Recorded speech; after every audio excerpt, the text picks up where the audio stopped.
Welcome to 2025, everybody, and the Plastic Posse podcast. Today, we have a bit of a special episode, and you'll hear the reason why in a minute. This is Scott, and I am here this morning with my good friend John Bonani. How you doing, JB? I'm doing wonderful. Thanks for organizing this, Scott. Hey, no problem. No problem. John and I recently had an awesome trip to Texas, and we're going to get into that. And then we have a really terrific feature interview coming up a little bit later in the episode with Brandon Jacob, where he'll talk about his show Winterblitz, and sounds like it's going to be amazing.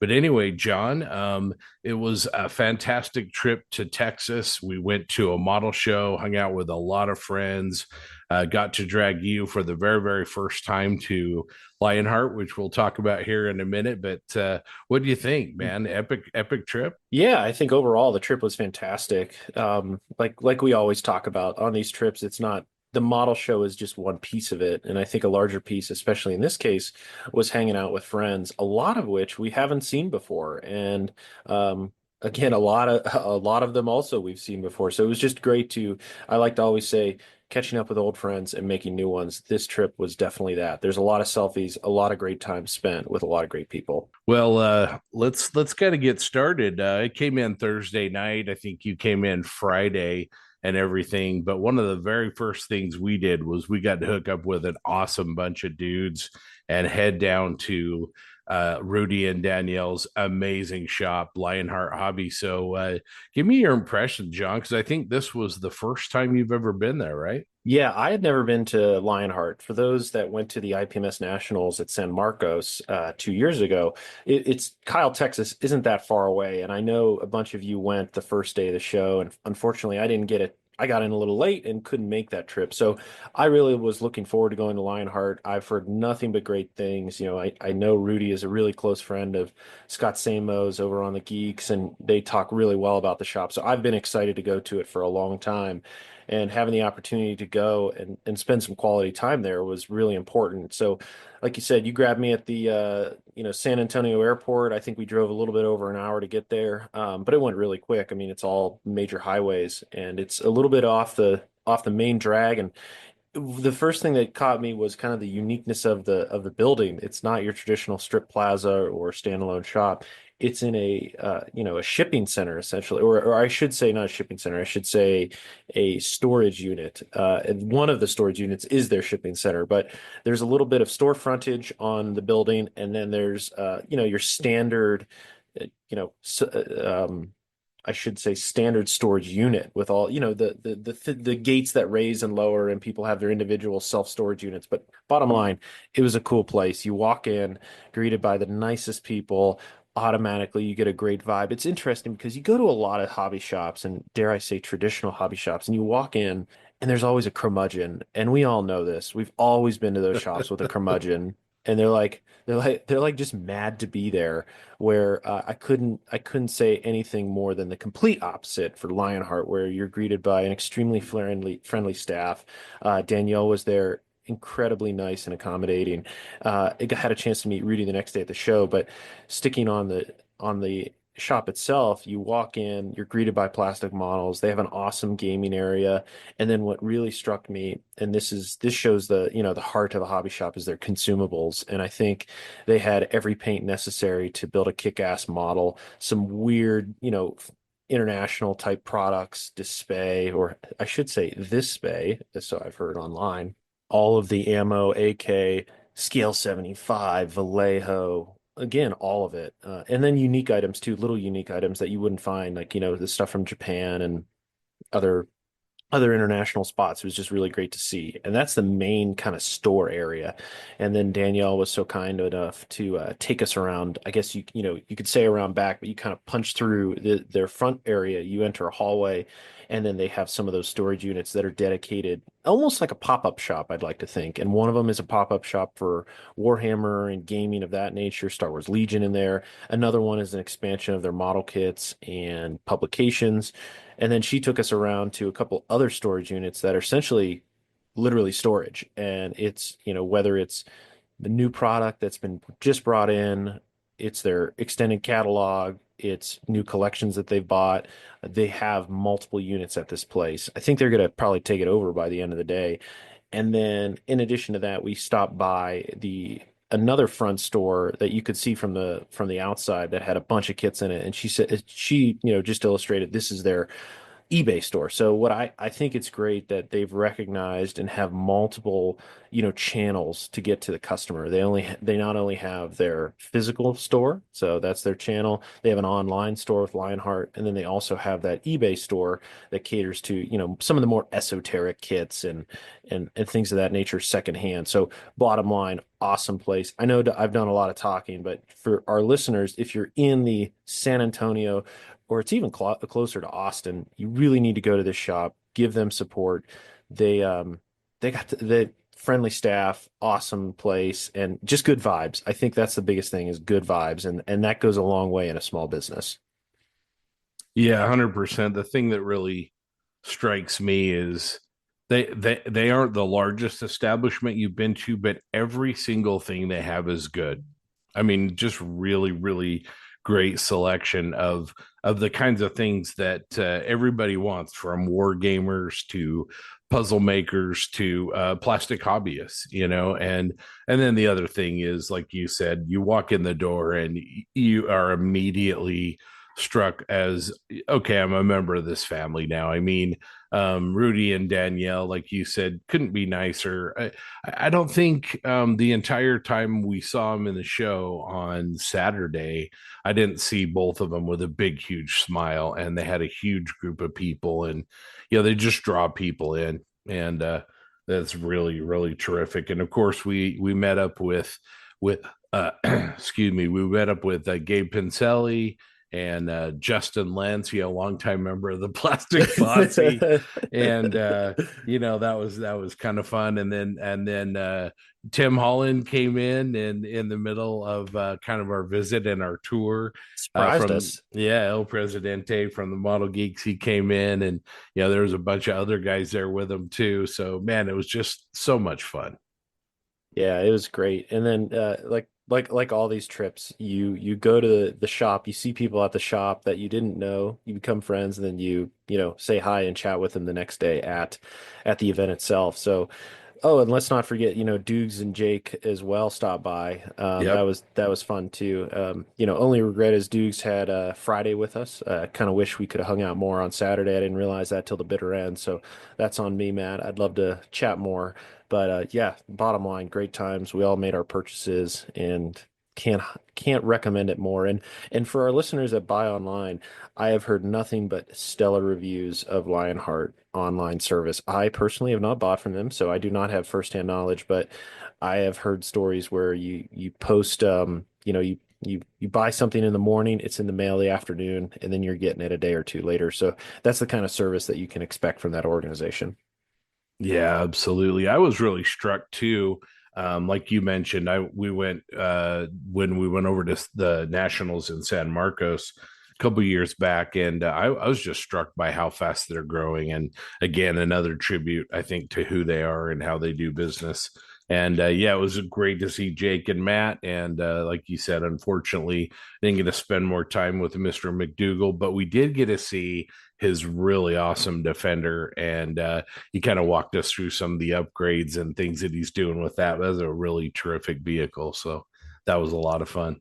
Yeah, I mean, it's just another one of those moments where you're scale modelers, but you're talking about, automobiles and upgrading, real life vehicles and those types of conversations, in just kind of their raw, natural kind of occurrence. It's just fun. I don't know how else to describe it, but those you bond with someone outside of this hobby, on things that you both have been interested in but never had the opportunity to connect the dots. And when there's a giant yellow truck in the parking lot, it's an easy way to connect the dots, to start a conversation.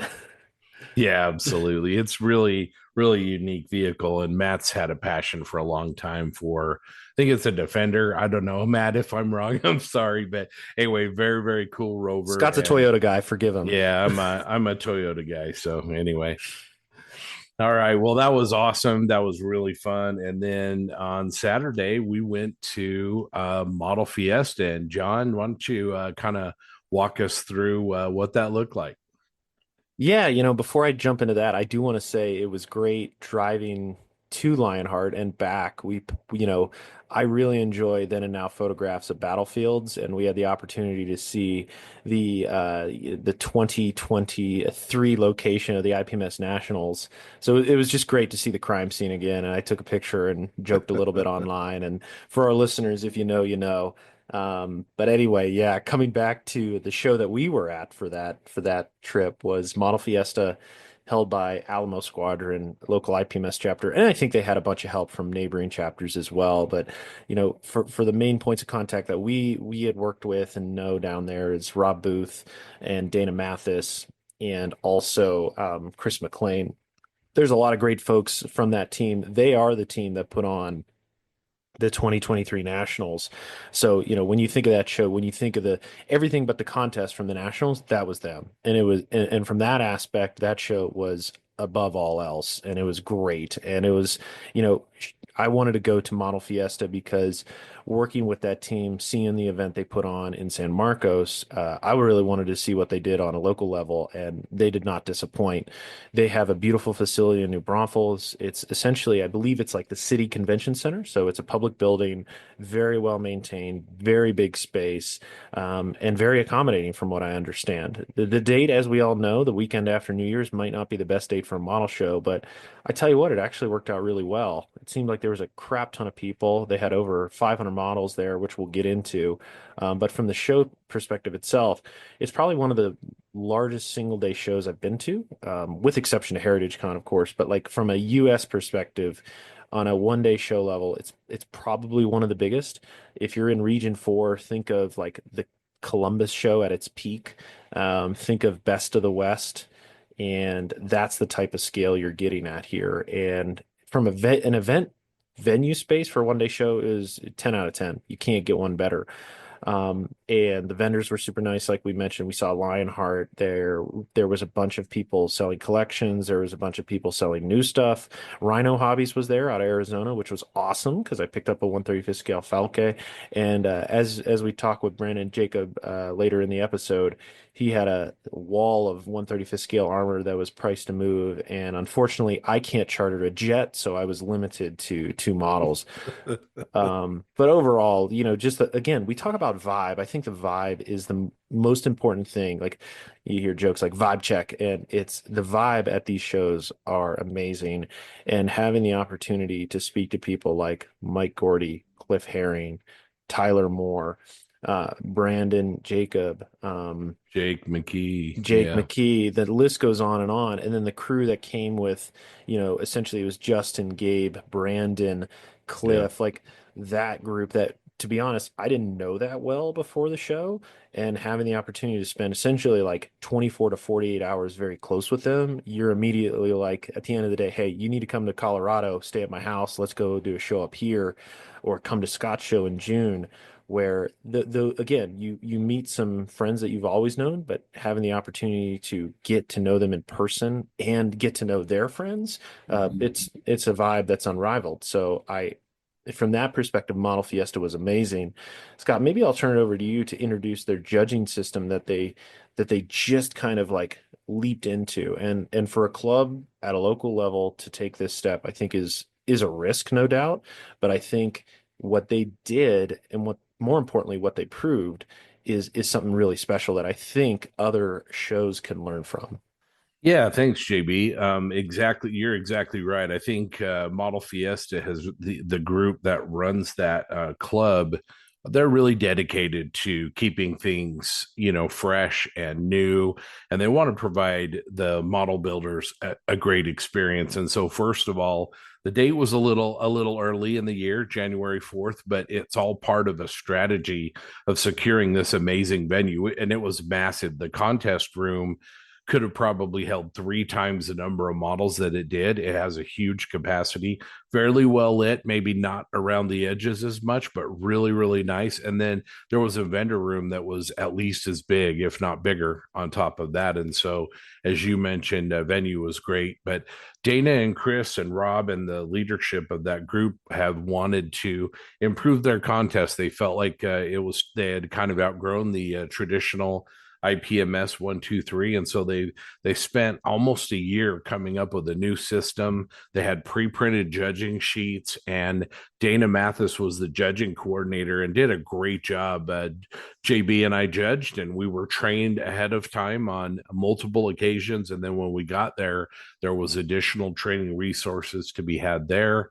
There were my favorite thing about their new system was the first field on the sheet was, as a judge, you had to go identify the best part about the model, something that you really liked about it, and you actually wrote it down. And I thought that was really, really cool. I would describe the system as a hybrid. It isn't really mirror anything else exactly. I would say, John, it's probably the closest to the AMP system as far as using a standard rubric with feedback. Yeah, I would agree there. When, our listeners, it's definitely not traditional IPMS. It's not the open system that we've discussed at SMC or MMSI for that matter. It's definitely more from a structure and point tallying perspective. You could think of AMPS where you're given a score sheet. Now, I will say the score sheet at this show is rather robust and really well done. And I provided feedback on where they could even improve more. And dare I say, it's like too well done, where it's out of 100 points. And I personally gave some feedback, maybe peel that back and make it a little bit more simple math out of 10 points, dare I say, and go increments of 0.5. Because what I found is the first major categories that we were judging within that sheet was, think of construction, think of finish. Those were in demarcations of 10. And at that point, I'm like, just make it simpler, essentially, so you don't have to have a calculator. But like Scott said, what I really appreciated, each major class, whether it's armor, aircraft, figure, sci-fi, auto, all of them, ships for that matter too, each judging sheet criteria for that class was unique. And those sheets had five major categories, like I said, which were the five major categories were very much aligned in terms of, construction, paint, finish, degree of difficulty, is it on a base for presentation? And I gave some feedback on that and they were open to it. But for that matter, each one is different. So you're not going to the same judges meeting and having the same discussion around the same things that in most cases for scale modeling is apples to oranges. And what they were able to do, I think, were to really distill down judging criterias from an apples to apples perspective for evaluating models on the table. And that was really important, I thought. And they put a lot of thought into it, probably more than any other organization there is, because they have taken care and consideration in each one of those unique genres. So they've worked a lot with armor modelers, with sci-fi people, and understand what's important when evaluating them, and the figure people as well. It's judging a figure is drastically different than judging a piece of armor or aircraft, and the same goes for auto. But they were able to provide nice, clear, concise way to evaluate a model for those unique genres. And again, I give them a lot of credit. And for the first time, let's be honest, they got the awards. They started the awards around 3 o'clock in the afternoon for a new system with that level of, how can I say this? I don't want to say scrutiny, but that level of complexity, dare I say, Yeah. because Yeah. Detail. it's more detailed and more complex than your traditional IPMS shows. And I've been at some of those IPMS shows that extend to 5 in the afternoon, and you're just like, get me the hell out of here if you're an attendee. But I thought they did a really nice job. They started judging promptly around noon. And again, for over 400 models, they were giving out the special awards at 3:30 in the afternoon. People were clearing out by 4. So we walked down to the beer hall probably at 4:30. I think we entered there. So that just, again, shows that they not only had a new system, a very detailed system, one that is, I think, probably more beneficial to the entrant to understand where they stand and from a feedback perspective, and they finished it ahead of schedule from my perspective on local shows and what that timing looks like. So they got some kinks. They've recognized that. They're working through it, but I would recommend, if you run a local show out there and you're curious, hey, what is a gold, silver, bronze system look like outside of just simply gold, silver, bronze, adding some more rigor to it? Because one of the things detractors of the gold, silver, bronze system always talk about is how do you evaluate something? How do you evaluate everything? Because they're all unique. It's so hard. You should be comparing things on the table that day because it's easier and you can move faster. And it's like, all those facts are not facts. They're just opinions. And what this show proved was you can do it, and Yeah. you can do it with a lean team that's well trained and is motivated and dedicated to getting the job done. I judged with, and this is the other thing, it gives you the ability, it didn't hit me till just now, it gives you the ability to minimize your judging team size as well. Typical judging teams are like 3 people. I've seen 4, I've seen up to 5. With this system, because of it being more of a, it's a criteria based and you're using evaluation forms, you're capturing that data and you're aligning very quickly with a smaller number of people. So to be fair and honest, I only judged with one other guy, but since we had the sheet to use, we were very much aligned on how we're evaluating the model. Because usually in a team of 3 to 4 to 5, you all have a different approach to it. You all understand the rules, but you're not employing them in the same way. There's a lot of bias involved. There still is in this method. Let's not beat around the bush on that. But having this system and a guided criteria, I personally feel allows you to quickly align with the judge you're with and capture those results. So there's accountability. So in that area, in those areas, bringing them all together, they really help alleviate the need for more judges because you have a rock solid evaluation system. Yeah, that's a great point. And, because of the timing of the show, very close to the holidays, they actually had some judges not show up. And so they got through, a lot of people will say gold, silver, bronze is too hard. It takes too much time. But with a very, very small judging crew, everything got judged, as John said. Anyway, hats off to Dana and Chris and Rob and the team at the Model Fiesta show. They did a really great job. I think at least a stand-up triple, if not an inside the park home run. And I think everybody that put a model in got one of those sheets, got some value. And I think I see that system being refined and becoming better and better each year. So hats off to them. Before we move on to the beer garden, which was epic, and we have to talk about it, it was the venue was walking distance from this epic beer garden that made amazing food and was a great place for a bunch of modelers to get together, and we did that twice. But before we do that, there were some models that I saw, and I'm going to talk about a few and then turn over to JB. But one of the highlights of going to the show is you get to see, that's not in your areas. You get to see some things that either you've only seen online or you've never seen at all. And big highlight for Scott was I finally got to see Jake McKee's Cylon diorama. He tried to bring it to my show last year and it suffered some pretty catastrophic damage, and he's redone it and brought it to the show, gold medaled with it. It's absolutely beautiful. Another highlight for me was seeing Peter Fidlowski's Tempest 5, and all the markings on it were airbrushed. Absolutely beautiful job. I actually got to judge that model, and it was a thrill to be able to see it up close and personal.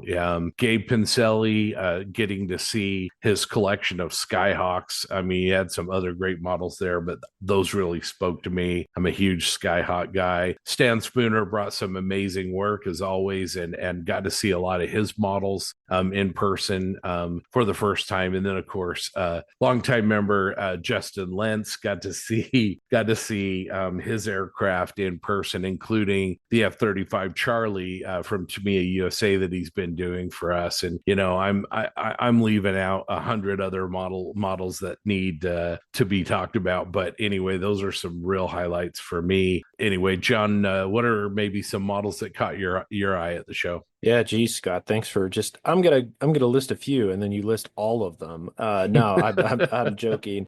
We talked a little bit about this with Brandon later, but some of the models that stuck out to me, I think of, in addition to the ones that Scott mentioned, I really liked Brandon's derelict shrimp boat.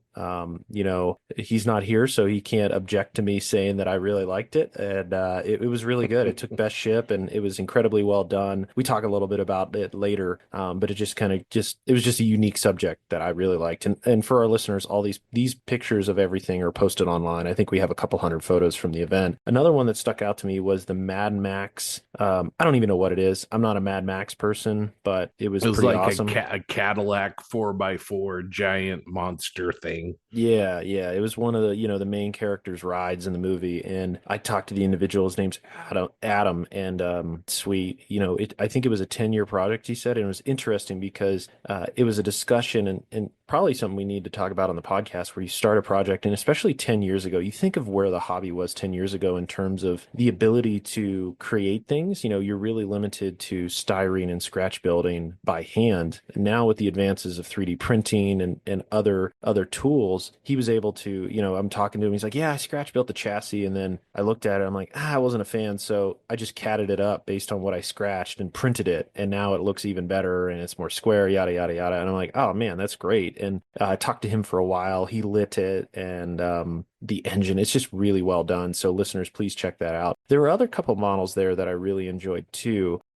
Specifically, again, in terms of uniqueness, there was a Gundam there that had a black light next to it. And you click on the black light and shine it on the Gundam, and it's painted in black, the iridescent, black light paint. I don't know how to describe it other than that. It was just really cool. It starts to really light up. A couple other models, I should say, that stood out. And we had the opportunity to judge them in the aircraft category. There was a monogram Catalina. Holy moly, man, that was incredibly well done. And then there was also a Brewster Buffalo painted in American markings, and I judged that model, and it was absolutely fantastic. You think of a weathered Navy aircraft, and that is it. It was so well done, and I really enjoyed seeing it up close in person because I've seen it before online, and I was kind of like taken back by it online. I'm like, oh man, this looks really good. And then when you see it in person, kind of like what we talk about later Yeah. with Brandon, it just really sung. And yeah, the individual that made this goes by Ace of Spade Model Works, and they post a little bit on our Plastic Posse page. The Catalina, again, from a monogram Catalina perspective, it's the best I've ever seen. Natural metal fuselage, yellow wing, and they riveted it. And I'm pretty sure they masked all the markings. And it was, again, 10 out of 10. I found nothing wrong with it. Literally, it was perfect model. Did all the rigging, and really got to give a shout out to that individual that goes by Ace of Spades online. I'll just highlight one or two more models because I just felt there was a lot of great stuff there. We talk a little bit about this with Brandon later, but some of the models that also stuck out to me, like you mentioned, Stan's work was great. Love catching up with him. Again, if anything, I just regret not having more time with him because he brought a great little collection of work that Yeah. he's done. And then we talk about later Cliff Herring's T-34. I really enjoyed Justin's U2. And then Tim Campbell's little, I think it's a Czech armored car. It's a little, looks Yeah. like a little turtle. Very smooth and looks like Skoda. Yeah. yeah, it looks like a turtle shell. And it was really interesting to talk to him around how he painted it with AK markers on top of the Tamiya gray primer. I thought that was really cool. And shout out to Tim. When I think of individuals that build unique subjects, I think Tim maybe rises to the top because he takes traditional subjects and makes them unique to stand out. And one of them Yeah. was his, I think it was a Polish Stug.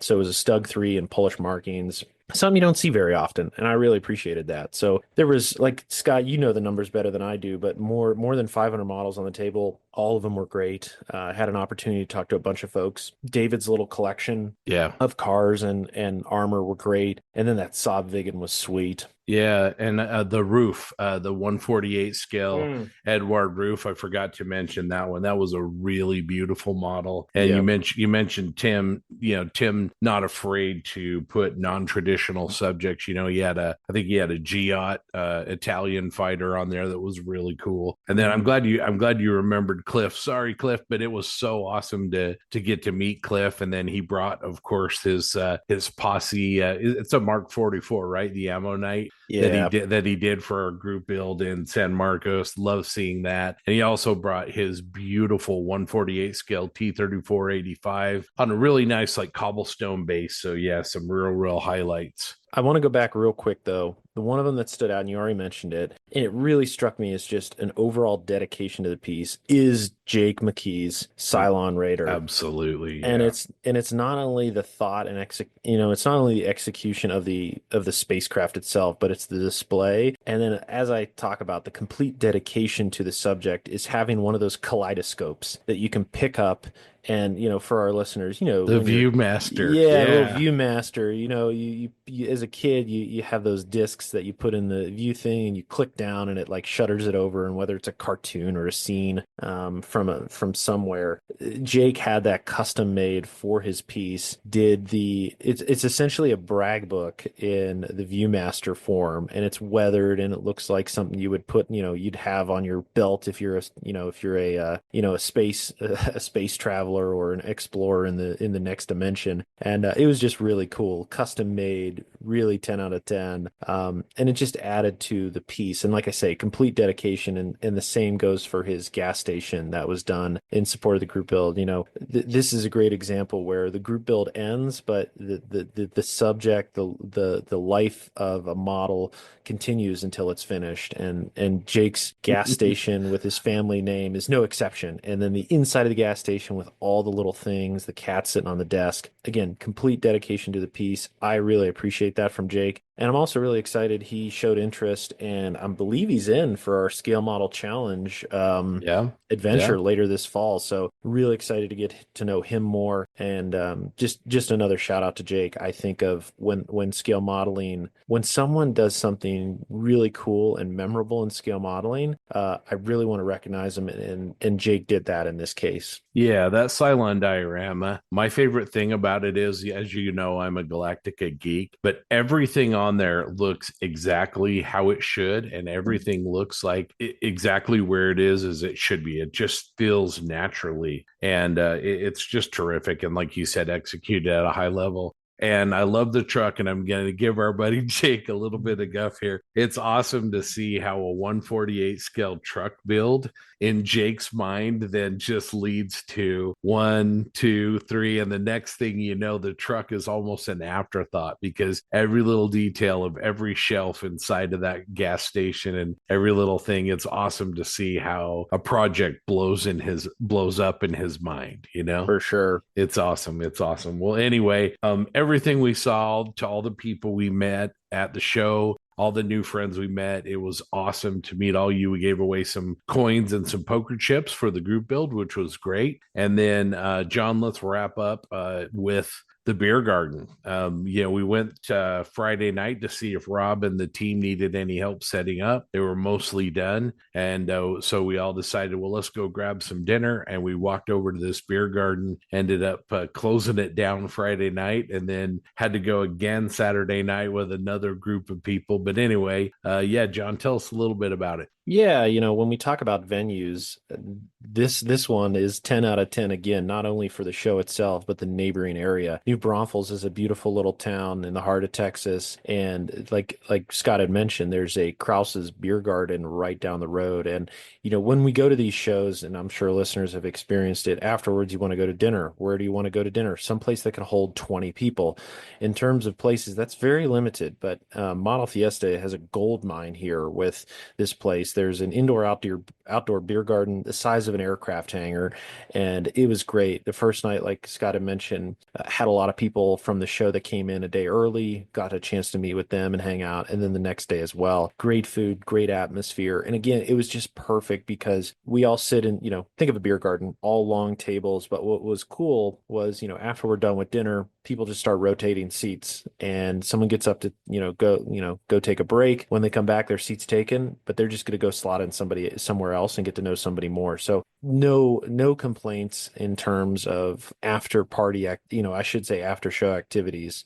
Great beer, great food, great atmosphere. And gosh, like you said, Scott, we talked to Brandon all night long. And again, we're not in terms of getting rowdy for the Plastic Posse. Rowdiness is around getting animated for what's the latest kits out there? What did you see on the table? Yeah, it was just great. No complaints whatsoever. And again, my only regret with Model Fiesta is that it's so close to Winterblitz for people that travel, by air, because it's just hard for people like Scott and I to justify, flying to Texas. Well, hell, I'd love to go. Don't get me wrong. It's just a little difficult for us that are flying in because those shows are within, a month of each other, I'll say. And for a local person that drives, that's nothing. That's fantastic. If anything, I'm jealous as hell. And it's no different than some of the shows I went to in Region 4 where they have contests, within a few hours of each other every other week. It's just, it's sad for Scott and I. We just can't get back every year, I don't think, just because of the proximity to other shows. Yeah, I mean that area is beautiful this time of year. It was high 60s, low 70s,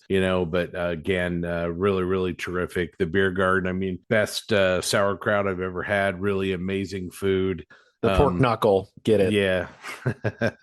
A lot of our group had some pretty massive beers. These were no 12-ounce girls. These were pretty serious liter of beer, mugs of beer that were being had. But anyway, a final thanks to all the modelers in Texas that came, and again the Model Fiesta crew. Great job. If you're thinking about going next year, we couldn't recommend it highly enough. So having said all of that and describing what we've done, I'm going to turn it over to John. He's going to intro our interview segment with Brandon Jacobs. Yeah, thanks, Scott. So as we talked, we met a good friend at the show, Brandon Jacob. We talked to him many a times before, and this was kind of that first opportunity to really get down in the weeds with him and, his vending and his modeling. And what we found was we had an amazing conversation at the beer hall that we just discussed. And we're like, you know what? You need to come on and continue the conversation. And that's what we have here for you. So over the next hour and a half, hour, 45 minutes, this is just kind of a discussion and, dare I say, new kind of format we're trying at the Plastic Posse, where limited editing, really just conversations with individuals that we know and love. So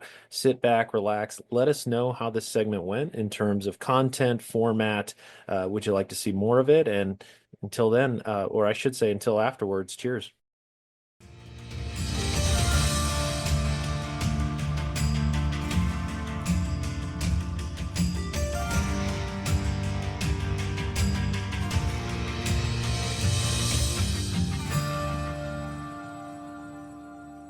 You go as long as you feel comfortable to make a point.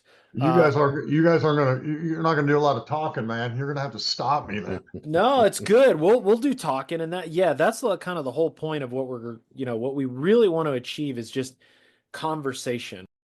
Now, one question I wanted to ask Brandon, if you're cool with talking about it, and totally fine if you're not, the aspects of buying collections and giving listeners an idea of what the going rate is, because I only mention this because a lot of people don't know, and they're like, oh yeah, and if you're comfortable talking, like, yeah, and from my experience, yeah, going rate is anywhere from like $2 to $4 a kit, and if you're okay just talking about it. Like, I don't want to be the price setter, John. Right? No, that's fair. I don't want to be the guy that in the model podcast world, Brandon, we could dance around it, but that's a reality of where it is. I mean, it's and yeah, and I don't mind setting the price. I don't mind making the comment like, yeah, it's anywhere. It could be as low as a couple bucks a kit. I'll just say that. Yeah. And just to ground people's expectations, because these massive kit collections, they're like, oh, I have all these awesome Dragon armor kits or Tamiya 32nd scale aircraft, where at the end of the day, really it's unfortunate, but that doesn't matter. And it could be as low as a couple dollars someone that buys a collection is willing to pay. Yeah, okay. We were actually just talking about this, John, where we sort of, and there is no wrong way. If you buy kits and bring them to a show, you're welcome to sell them for whatever you want, right? But it's sort of like we all have, Brandon and I were talking about this. We all have this price in our head. Oh, yeah. If I see one of these, I'm willing to kind of pay this for it. But if I don't really need it, here's my threshold.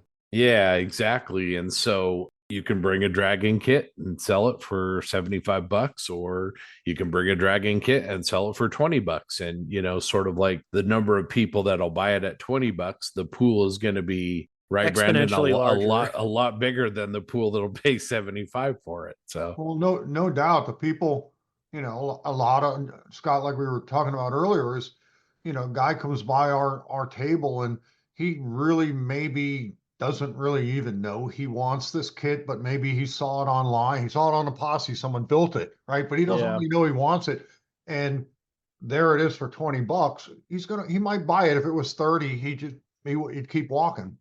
Yeah, it's an easy decision at that point where, like we talked about at the show, Brandon, the notion of pricing it to move, pricing it to sell, and that price of $20 is going to resonate with like almost everyone there, as opposed to you look at the gentleman selling wingnut kits for eBay plus prices, and it's like, man, I feel bad. You're going to take that whole table home. You might sell one, but you're Right. going to take that whole table home. And especially the wingnut kits, I'm not entirely convinced they'll never be popped again. And you can always find a good deal. And if you're really motivated for that certain kit and you want to pay 300, then go for it. But as a vendor, that's a huge risk. Yeah, yeah. And I was watching Brandon too, and he's a pretty gregarious guy, kind of like Wheeling and dealing. you and I, Well, John. hang on a And I second. mean, Let me.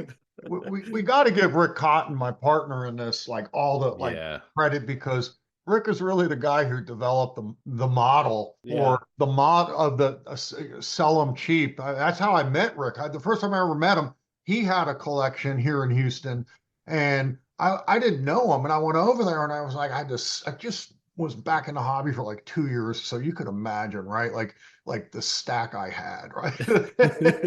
And he was like, yeah, $15, yeah, $10, yeah, 20. Are you sure? And you do that, you do that. Like, are you sure? yeah, yeah, So yeah, and we both like doing it. We both like, to go to a model show and sit behind a counter and just like not say anything to anybody and just watch them look at your. I got many other things to do. I yeah, yeah. can. I mean, you don't want to turn it into a job, right? You want to have fun with it. And you're picking up the collections at a price that allows you to really make deals, then that facilitates conversations and handshakes and even what we call reverse negotiation. You got like guy like Steve Munsell that if you buy something from him, you got to watch him because he'll slip so many extras in the bag for you. But it generates conversations, and that's what it's all about, I think, man. That social. That's what you're going to remember when you come home from the show, right? You're going to Right. remember those great associations you had and giving each other a little bit of guff and having some fun with it. No doubt. I mean, we even called it the Cotton Hobbies post holiday kit blowout special. I mean, we were I was wearing that silly hat, and that's what Cotton was wearing a Santa hat because it's a couple days after the holidays, and we figure everybody still needed to spend some money. Oh, you were rocking that hat, man. I thought he had kind of a bit of a Slash vibe to you. Yeah, So- who knows? I might wear it all the time now, right? So Brandon, you mentioned your partner Rick. I guess how did you two meet? And how did you realize, hey, we both have the same idea to make people happy on both sides of the transaction, buying collections and then obviously selling them to people like us. Okay, well, he's been at models for forever, and I actually met him when he had that collection, and you just go over and you buy these kits from this guy that you just meet, and then 2 nights later you go back over to his house, right? You know what I'm talking about. I couldn't help myself, went back over, and we really kind of hit it off, and he is. And we're going to get, or maybe we'll talk about it eventually. Winterblitz, when I came up with the idea and visited the museum, I didn't even know him that well. And I said, hey, man, I'm thinking about like trying to start this show. What do you think? And his text was hell yes. Right. And so he's that kind of guy where like we work well with each other with ideas like let's do this, no, that's a stupid idea, let's do that, okay, that'll be fun, let's put on stupid hats to sell models at the New Braunfels ModelFiesta, that kind of deal. So I met him really here locally through through the hobby. And like we talked about at your stand when I bought, I'll call out the Sherman Firefly, the 1C. That was a model kit I had looked for a long time for a good deal because when I moved from Pennsylvania, I had sold it. I regretted it since then. And then coming in and seeing it on your stash, I'm like, holy crap, like there's one, I'm going to take it. And you know, you shared some analogous stories to that of individuals that you see them pick that kit that they've been looking for and they can't believe the price. Yeah, we were vending in, was it Arlington? I think this earlier or later this summer, and a guy, man, he grabbed the kit, and I swear to God, he was like, I've been looking for this kit for 5 years, and it was like funny because then I think he kind of like stopped and was like, oh man, he's gonna jack the price up. It was like $20, and Yeah. yeah, it's so cool to see that. Like this Hmm. guy came to the show looking for that kit, and he's been hunting it for 5 years, and yeah, there you go. I don't want it. I'm not going to build it. So Hmm. enjoy it. Well, yeah, but you made a sale, but more importantly, you probably made a friend. In that case, I don't know if I don't know if I think he ran home with it. Couldn't believe it. So he's like, I got to get out of here He before he was changes his mind. over in the corner with a bottle of Tamiya Extra Thin, going to Exactly. town on it.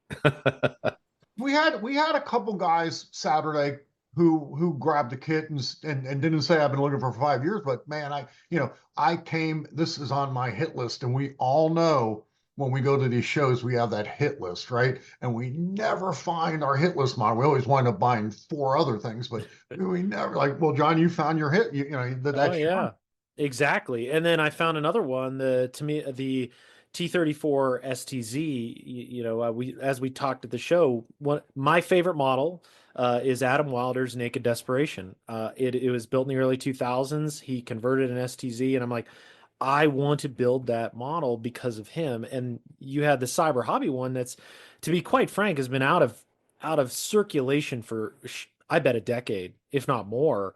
And I know there's problems with it, but I still want that kit. And I did so much research online, and I think there's stories, and this is why I bought the Dragon Butte T34, because they said, oh, it's the same, it has the same parts that make up the STZ, maybe a little differences. But when I saw the white box STZ, it was like no brainer, done. And then for $20, I'm like, oh my gosh, this is amazing. And it really, again, you give that joy to people that they've been looking for that single kit, they find it, and then they find it for a decent price. And I'll be honest, those moments I never forget, and it makes me happy. And I talk about it, and it's cool.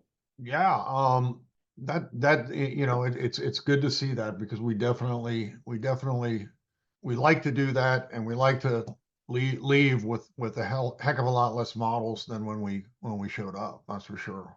No, John, I was going to make a comment. When you say it's been out of circulation for 10 years, when you start thinking about and kind of go into the collections thing, right? Like, Hmm. yeah, that kit's been out of circulation for 10 years, but there's hundreds of them in, Oh in, yeah. in people's closets and people's store. I mean, how many guys are paying for even climate controlled storage? And like, yeah, my stash is at home that I like, but the Yeah. stash that I really don't like is in storage somewheres. And yeah, like it's amazing when you stop and think and you dabble. We're just dabbling in this. We're not by far, Rick and I are by far not like experts in this, but just you realize, and people will start telling you, they'll be buying a kit or two or three from you, and they'll look you square in the eye and they'll say, I got 2,000 of these at home. And I Yeah. don't need it. And everybody says that, right? Everybody says that. I don't need it. I don't need this. And it's like, yeah, I know you don't, but you're buying it. And that's cool because why not? Why not? It's like $1,000. I mean, it's Exactly. It's $20. Gosh, you go down the hall, go down to the beer hall at Krause's. That's two beers, it, and it's an easy purchase. And then what the nice part is you set your prices at a price where I can buy it and I don't feel guilty because I know I can get $20 out of it. And I'm not gonna make money off it. I'm gonna burn it for whatever I paid for. that's interesting you say that because getting back into the hobby late 17, 18, I did that thing that everybody does and went to shows and just it was like full on like Buy it all. buy it all. Oh my God. And you think about it, it was like 25 years, almost 30 years of like not, so all this stuff was new. And Yeah. and next thing you know, you have this giant stash. But because I did it at shows, it was at 15 and 10, 15, $20 increments. And as that, excitement And you know what? I'm really never going to build that kit. Then you can put it on top of a stack and sell it for what you paid for it, and or even less. Even if you Yeah. if you leave a little money on the table, you were able to enjoy it for a short period of time and then Yeah. pass it on. Yeah, for sure. I mean, I never regret that. You'll buy a brand new kit, to me, or somebody will come out with a new kit and you grab it and you get to take it home and open it and kind of think about it. And that's worth something. I mean, it's none of us are in the hobby. I guess I shouldn't speak for anybody else. I'm not in the hobby to get rich by any means. I'm in the hobby to enjoy myself. And there's something to be said about, you grab a kit, you really enjoy it for a while, and then if somebody else comes along and they really, really need it, a lot of times they'll just give it to them. Or like you said, John, just sell it to them for whatever. Yeah, exactly that, Brandon. You go back, we talked about this. You're very lucky, and and I'd love you to expand on it where you pull something out, maybe you look at it for a few days, you have that experience, and then for you, it's nice, you just kind of put it back on the for sale shelf. But for us, I think a large part of my collection, we all do it, and I'm sure our listeners do too. You buy a kit, you have that moment of enjoyment, you go home, you put it on the shelf, and then there's going to be a trigger at some point, whether it's a TV show, picture, friends discussing it, someone posts it online, you're like, I have that kit, and you go down and you pull it out, you enjoy it for those moments. Sometimes you build it, most of the time you put it back, but you're lucky that you can have that in a lot of ways. It's funny you mentioned about like pulling out a kit and looking at it, like doing the collection thing. There's a lot of that goes on over here where you get this collection and you're like, oh man, I'll say to Rick, I gotta have that kit, or I gotta look at it. That's code. I gotta look. I gotta look at it. But so like there's been many times like you take it home and you sit down and you look through it and you go, man, this is really cool, but like where does this fall in my realm of like I'm gonna get to it? And it's like, no, it's not. It's pretty, man. Next time I go over to Cotton's, here comes this kit and we put it back on the pile, and it's like it's free. It's like rent free that I get to have that kit for like a week just to look at it and make the determination that it's not gonna fit what I'm going to build. And again, don't get me wrong. I want, I'm just as bad as everybody who's going to listen to this podcast. I've got the stash, every once in a while, one does. I bought a couple kits Saturday, and it's just, it's just something we do. Yeah, exactly. We all have that vision, you see that kit and your mind automatically triggers like, I could do this diorama. I could build it this way. I want to paint it this way. I've seen this picture. I remember that. And you're just off to the races from an imagination standpoint, and you take it home, and sometimes that spark carries it onto the bench. But like I said, most of the time it dwindles a little bit. You put it on the shelf and you'll get back to it. Sometimes getting back to it is building it. Again, most of the time it either goes back or it ends up on a table for sale. Isn't that amazing that like we've all done that, like at a show, all of a sudden you have this grandiose idea, and next thing you know, you're buying the tank, and next thing you know, you're buying a figure, and you get home and you're like, wow, what did I just do? And Monday comes and you're just like, I don't know, you turn on a World War II documentary about the Battle of the Bulge, and next thing you know, you're looking for your Sherman tanks, right? Exactly. And it's funny, a lot of times you're like, oh, I'm watching this, I get inspired. And then you don't have that kit in your stash. There's always that. I mean, I feel like 9 times out of 10, when I'm inspired, I don't have what I need. Sure. So I'm guilty of like Winterblitz. Picked up a few kits, come home. What's at my doorstep? The new Ming Kugelwagen and the new Ming 72nd scale Bradley, because I'm obsessed. I have a problem. Did you get the Ming Eastern Front Kugelwagen? I did. That's the one I got. So we ordered for Winterblitz. We're going to give out, because they were such a cheap cost, the Desert Africa Core Kugelwagons, and we're going to give to anybody, youth that enters. This year it's going to be cool because it's going to be the same decent kit, right? It's It's not like this, oh, the youth give them the M48 patent monogram thing or something. The Tamiya Panther A. Yeah, right. We're going to give them the Ming, and while we're ordering it, like, here we go, the insanity, that Eastern Front thing looks pretty good for myself, and of course Winterblitz didn't pay for it, but we both Peter Gamola, our raffle coordinator and I were talking. We're like, yeah, well, we need to both get one for ourselves too. So we chipped in the money for that. Looks like a cool kit, by the way. Yeah, it's a great little kit. I can't wait to start it. Like you said, you buy one kit though, and then you're down the rabbit hole. It's like, what figures can I get to sit in it? What stowage do I want? Do I need to buy tires? And sometimes it's awesome just to slam an out of the box build, and then sometimes we get obsessed and go from there. Now, I will mention you call out Winter Blitz. Unfortunately, Scott and I can't attend because we were just in Texas. But for those listeners that are nearby, let's talk about that show. When is it? And kind of, you've hinted at it a little bit, but I'd love to hear the history of the impetus of that show. Okay, let me first give you the rundown of when it is. It's Saturday, January 25th, which is just, a couple weeks from now. Unfortunately, because of Chattanooga's situation and their show being canceled, we are the second show of the year, quote unquote, model show of the year. Winter Blitz is held at the Museum of the American GI in College Station, Texas, which is kind of like in the center of Houston, Dallas, Houston, Austin, San Antonio, and a little bit further out for Dallas. But it's a real cool museum. It's our 4th year we're doing it. The museum is really cool in that they specialize, if you will, in armor, and all their armor. Every piece in that museum runs. And now we don't run it on Winter Blitz Day. It's inside, but it's kind of cool because every year the layout's a little bit different, right? Oh, this year the Greyhound's over here and the Ontos is over here. But it's really cool because they really have done a great job in restoring these vehicles. And if you went up there in March and or November, they have a living history, and they take them out and do all kinds of reenactments with it. So yeah, so January 25th in College Station, Texas. That's awesome. And this is your 4th year, you said? This is going to be the 4th year, yes.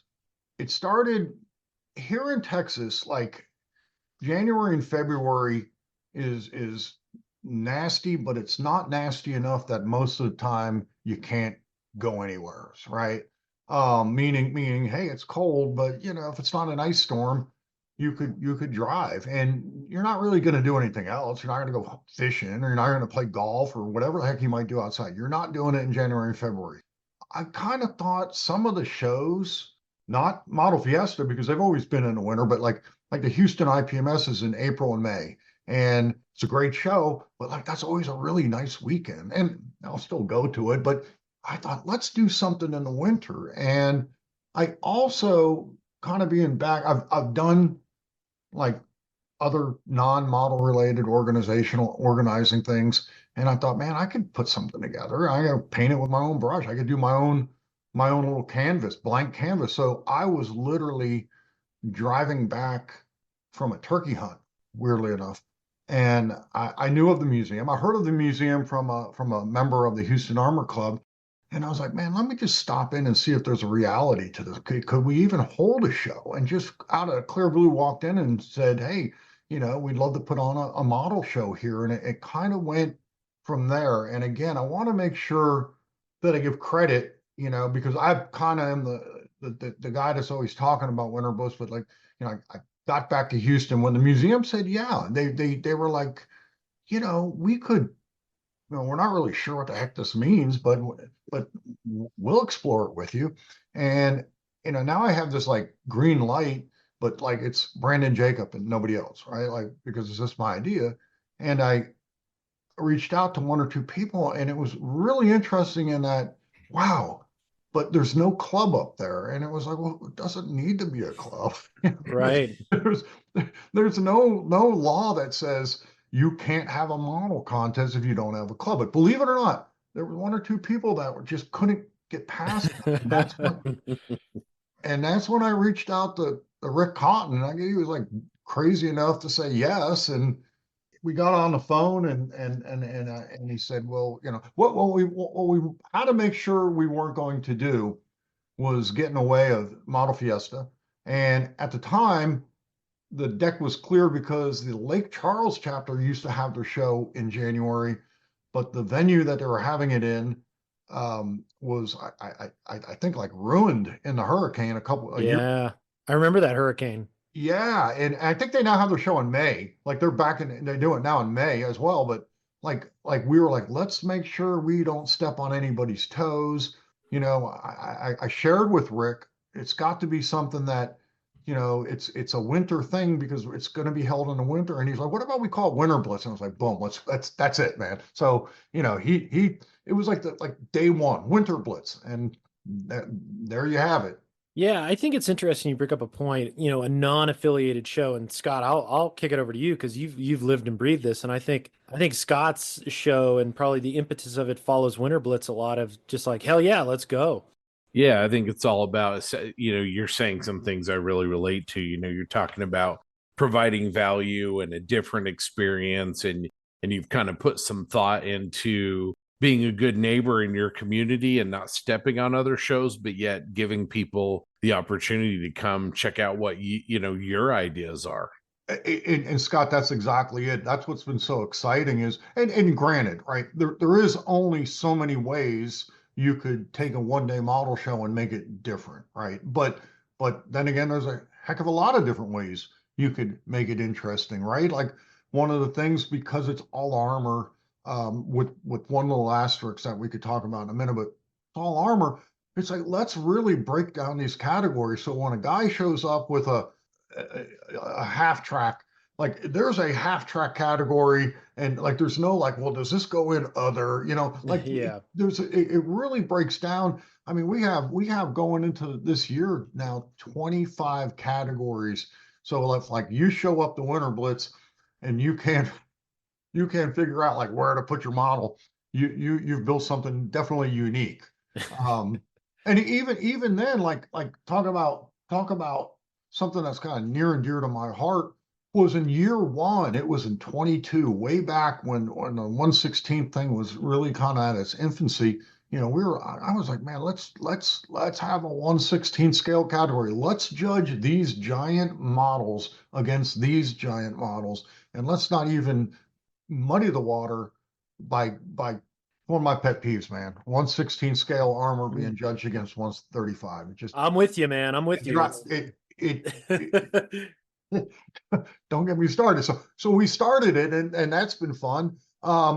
This year we because of the theme is the Vietnam War, we were like, man, we cannot do the Vietnam War theme without helicopters. I lost some negotiations to include Brownwater Navy, but I do have to listen to people. But we decided to do helicopters, and it's United States helicopters flown in the Vietnam War, so it's fairly narrow. But we think we're going to see a lot of them because this is the first time we have ever allowed anything that flies, and again, it works perfect with the museum because they have a Cobra that's like Yeah. hanging from the ceiling, and just going to be pretty exciting to see what comes out of the Vietnam theme. Well, and back to your point about 1/16 scale, you got that brand new M113 that's out on the market, and I think they're going to sell a pretty big amount of those as well. So that seems like it's a good fit as far as timing goes. We actually thought about getting one for the raffle. We haven't we in like last year we gave away an Ontos because the museum has an Ontos, and as ironically enough, that was out a little bit earlier, and Brandon Porter won what we do a best of award. It's called the Museum of the American GI, and it's basically the spirit of the American GI, and we hand it over to the museum. They pick it, and it's so cool because like they're going to pick a build that is good. I mean, this Ontos is good, but they're not going to like be looking, at all the silly things sometimes we look at when we're judging it. Are the tracks aligned? Is the barrel Right. straight? And they were so. I mean, at the end of it, they put the 1/16 scale Ontos on the fender of the Ontos and took pictures. It was really, really cool. So going back to the M113, yes, I'm confident that, I don't think we'll see one built. I don't think anybody's really had time. I mean, I think they just shipped, didn't they? They're brand new. I mean, within the Yeah, last brand couple new. weeks. Yeah. Yeah, for sure. Well, you've spoken about Rick, but I think you've got another partner in crime on Winter Blitz as well. Yeah, we got. I've got to give credit to Eric Choi. Eric, listen, man. Rick and I are like the idea guys. Eric is like hey, Eric, I just realized we lost the raffle buckets last year. Can you swing by Dollar General and and he'll do it. And also some other important things like he's been a very good liaison to the museum. And I don't know if you know Eric. Eric was the editor of Boresight for AMPS for like 8 years, and Yeah. he's just a great guy, great friend, and very just a very good person to have when you're putting on a contest like this, because he definitely is detail oriented. For sure. And, I look to Scott. I think that resonates with him where small teams can do great things. It's Yeah. fun. We talk about it at work a lot, actually. I work at a small company and I would trade, I'd trade a core group of individuals, 3 to 5 dedicated people over a group of 20 any day of the week. And when their passion aligns with what you're looking to execute, they're unstoppable. And I think you have that with Winterblitz, it seems. Well, and I got to give credit too to a group in Houston, the Houston Armor Club. Mm-hmm. And it's an interesting group. It's we're now affiliated with AMPS, but it was so that we could maintain where we meet. But the charter of the Houston Armor Club originally was no affiliation and no shows. Mm-hmm. And I wasn't around when they started. I think there might have been a little drama with I don't know. Like we just want to meet and talk about tanks. Yeah, we just want to talk armor. Yeah. And I'm gonna tell you, every once a month on a Thursday night, you'll have 25 guys just armor and don't talk about ships. And anyway, so when I went to them and said, "Hey man, I'm gonna start this show," they were like, "We don't do shows," and I was like, "I'm not so." I don't know if you heard me, man. I'm starting a show. I'm not asking the Houston Armor Club this. I'm asking for your support, and they gave me it. And every one of those guys, man. And I would start naming them, but then I would miss somebody, and that's the wrong thing to do because I would miss it. So I'm giving credit to the Houston Armor Club. They all sponsor categories. Every one of them is going to show up.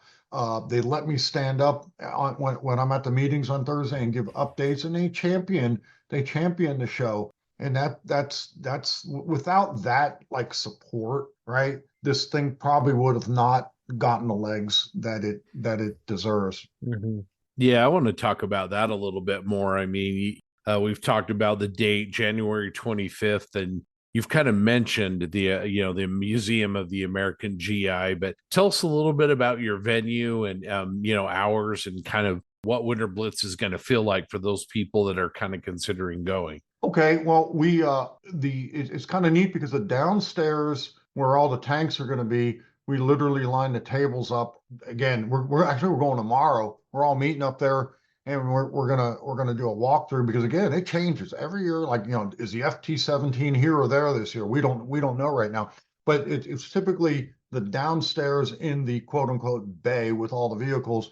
That's where we have the model show. I mean, literally, your 135th scale Sherman could be sitting 2 feet away from a Sherman.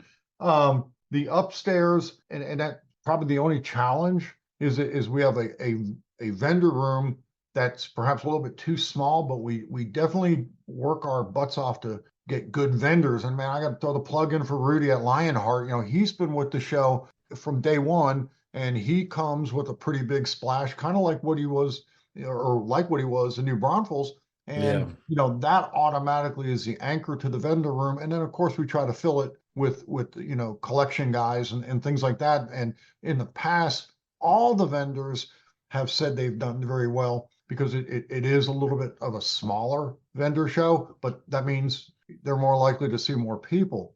For somebody entering, it opens at 9 o'clock, and we close registration at 11:30, which is a little bit tight. If someone rolled in at noon and we hadn't started judging yet, we certainly, because most people are coming from out of town, absolutely get your model in there and let's go.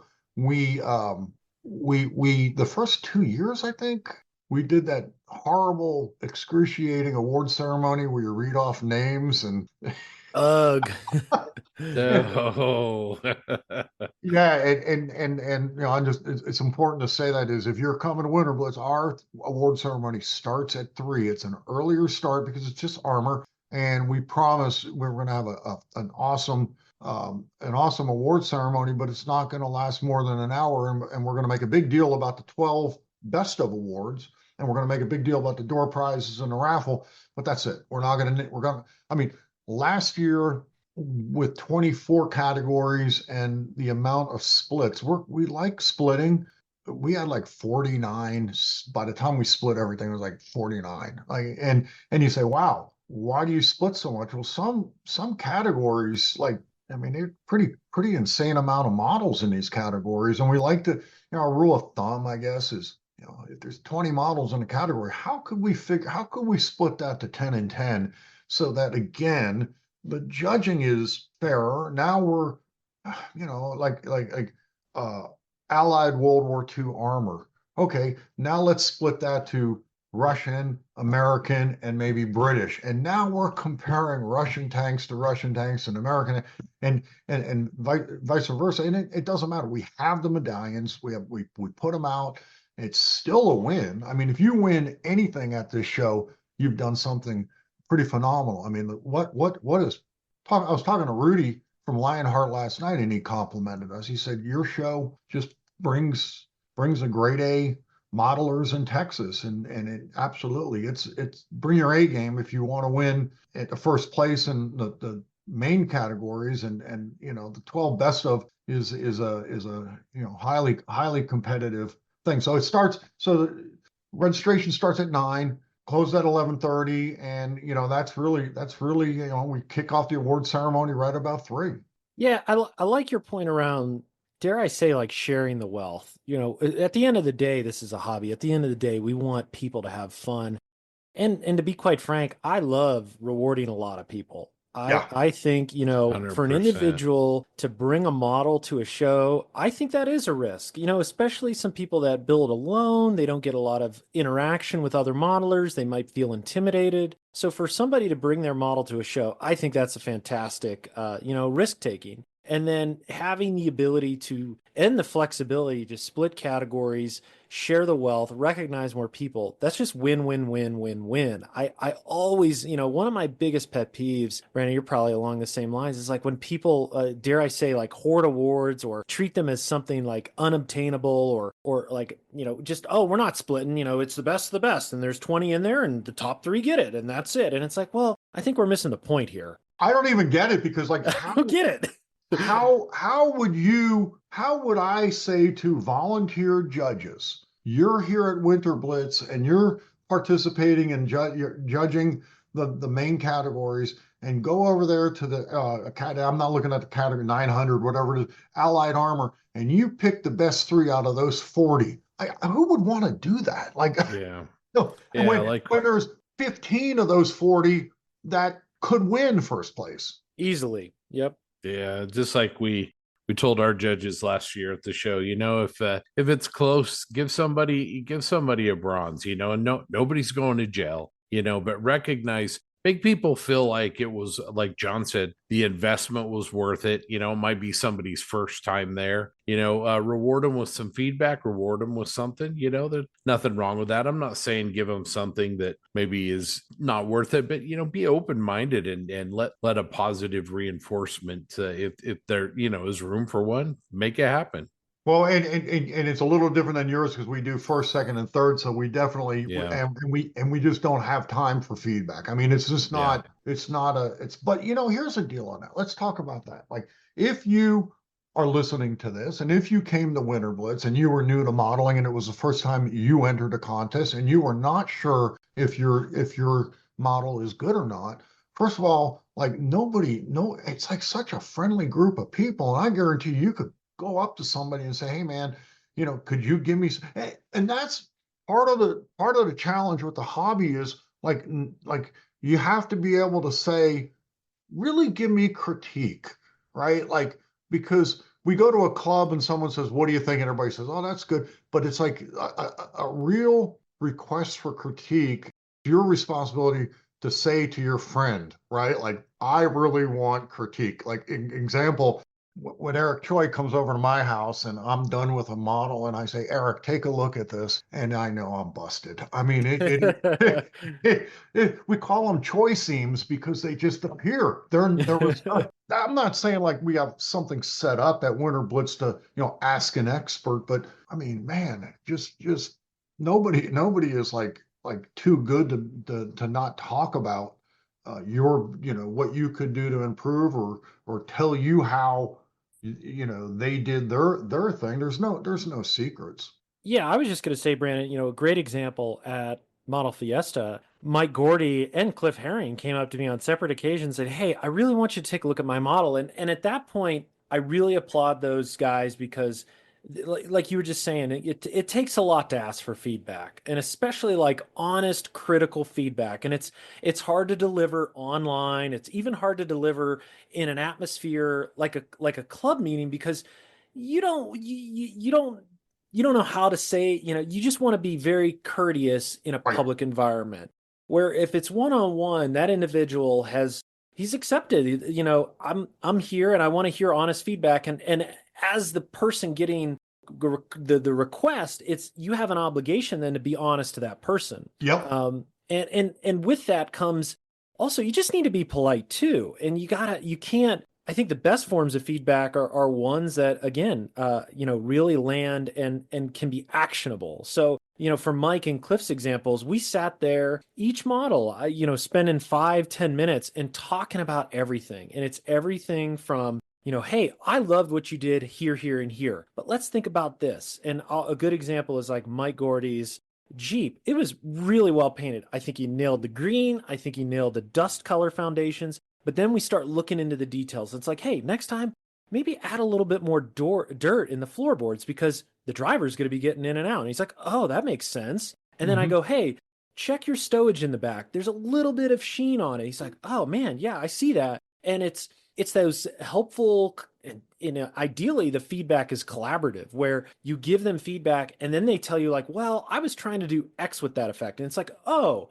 I can see that. Well, if you're going to do that, maybe think about it this way. So that interaction, again, I give a lot of credit to a modeler that asks for it because not everybody's up for that. And that's another risk. And I appreciate those risk takers. And I really love those conversations. When I'm at a show, and we do it in a group chat too, there's some of us that are just brutal with each other. But when we're at a show, very similar to you with Eric, some of the most fun times we have is walking around, looking at each other's models and just really having the opportunity to literally put your eyes 6 inches away and study it and look at it and turn it around and have that conversation that you can't get anywhere else. No doubt. Yeah. And some of the, and I'm still learning, but some of the most like advancements I've made has been in conversations like that. Like absolutely. Oh, I get it. And like you could watch 100 YouTube videos and like the light bulb goes off when someone's like staring at your model and they say something. No doubt. Yeah, I think it's a form of respect when somebody, like John said, takes the chance and says, "Hey, will you give me some honest feedback?" And then waits. And I think the fact that you take the time to give them that honest feedback and do it in a way that honest critique is being received. You're not just, oh, well, that's dumb and whatever, but actually invest in it. And I think people really, like you said, different people learn different ways, but I think that has tremendous value. I'm going to go back to that again. And I've been going to model shows for a long time, and you go to learn. And if you learn, then it's worth that price of admission, whether or not you bring home a trinket or a medal or a big trophy. If you've learned something, you're going to walk away with a big smile on your face, No doubt. One other thing I want to mention, and I'd love your feedback on this, Brandon, is I will take a compliment from a show attendee over an award by the show. This is weird to say, but like I've been very fortunate where, and I know a lot of friends have, where someone's like, I really like that model. And John Everett talks about this a lot, and I really appreciate his view on it. And it's like if a commoner, commoners, and I don't know if the right word, but a show attendee, someone that's not invested in the hobby even, or just beginning, anybody. It could be somebody that just walked in the door and that's what I mean, commoner, they're just starting the hobby A out. muggle. Yeah, A yeah, muggle. exactly. What is TJ saying? There are no muggles A in the muggle. hobby. Yep. Yeah. So like I just think I just really appreciate that type of feedback. And when I see someone take a picture and it's posted online of my work, it's like, man, I'm just thankful somebody liked it. And that's why I love the poker chips. And I tell you what, Yeah. that's why I love the dog tag you handed out with the bottle opener, because those are the types of tokens that I value more than the show, because I'm speaking to somebody that's proactively given me recognition that they never had to, where a show is obligated to look at it, judge it, and award, where somebody's just walking around and like, damn, that's cool. I'm going to recognize that person. And that's what I call the Everett effect. I love that challenge coin thing, and it seems to be growing. It's funny, some people still don't get it. It's not an award from the show. It's like, but like, yeah, because the heck with what I want in the show, man. That means somebody came by and said, yes, I recognize this, and yeah, that's definitely better than, or like I say, when you see somebody, maybe you're running through the model room looking at other people's models, and you look over at yours, and there's somebody, like you said, somebody you don't know, right? It's not like, oh, there's Brandon, it's somebody you don't know, and they're like really geeking out on your build or taking a picture, right? Just like what you said, man. It's just a real big compliment. Jumping back though, go to the bottle opener, the dog tag bottle openers and Winterblitz. That's another thing, man. We award for the 12 best. This is this crazy idea, man. We print dog tags, like military dog tags, and it says, best armor, best of show, and of course the coffee mugs, and the whole, like, once you get into that, like, I'll use your word, trinket world, it's amazing what you can buy, right? I was ordering the dog tags for this year's show, and I was like, wow, dog tag bottle opener. That's kind of cool. And I had just gotten back from IPMS National, and I did we printed some Winterblitz dog tags and put them on, and I was like, no, that's too much of a pain in it. But let's how much are these bottle openers? And they're reasonable. Like so that's what we're going to start doing for the challenge coins. But we're also going to do this. Now I'm going to reveal it on PPP right now. Oh, here we go. So the theme of the year is Vietnam, but we also, brainchild of Rick Cotton and Brandon Jacob, we need to have a tank. It's an armor museum. We need to celebrate a tank. And this was starting in last year. We went down to Houston Armor Club. We voted. Everybody said, let's do Sherman. And, nobody really got it. Like, what do you mean it's a theme? It's a Battle of Bulge theme and it's a Sherman. Like, it was a little bit too, like, nobody really got it. There's still Shermans at the show last year. But Rick and I looked around last year during the heat of Winterblitz and counted 2 T-34s out of the almost 400 models. There was 2 T-34s. So we looked at each other and we said, we're not even voting. We're doing the T-34 tank of the year for next year. So, and it's a frenzy, man. Like, I'm getting pre-registrations right now, and everybody has a T-34. So it's going to be like a heavy Russian day. But here's the secret. We're going to give everybody who puts a T-34 tank on the table at Winterblitz, we're going to put one of those dog tag bottle openers next to their T-34. Doesn't matter. Very cool. Doesn't matter if they win anything or not. And it's not a challenge coin in this case. It's just you participated in the tank of the year, and that's your salute to you for listening to something cool. And we'll see who comes up with the best T-34. Yeah, that's very aligned with our approach to the Posse 100 group build.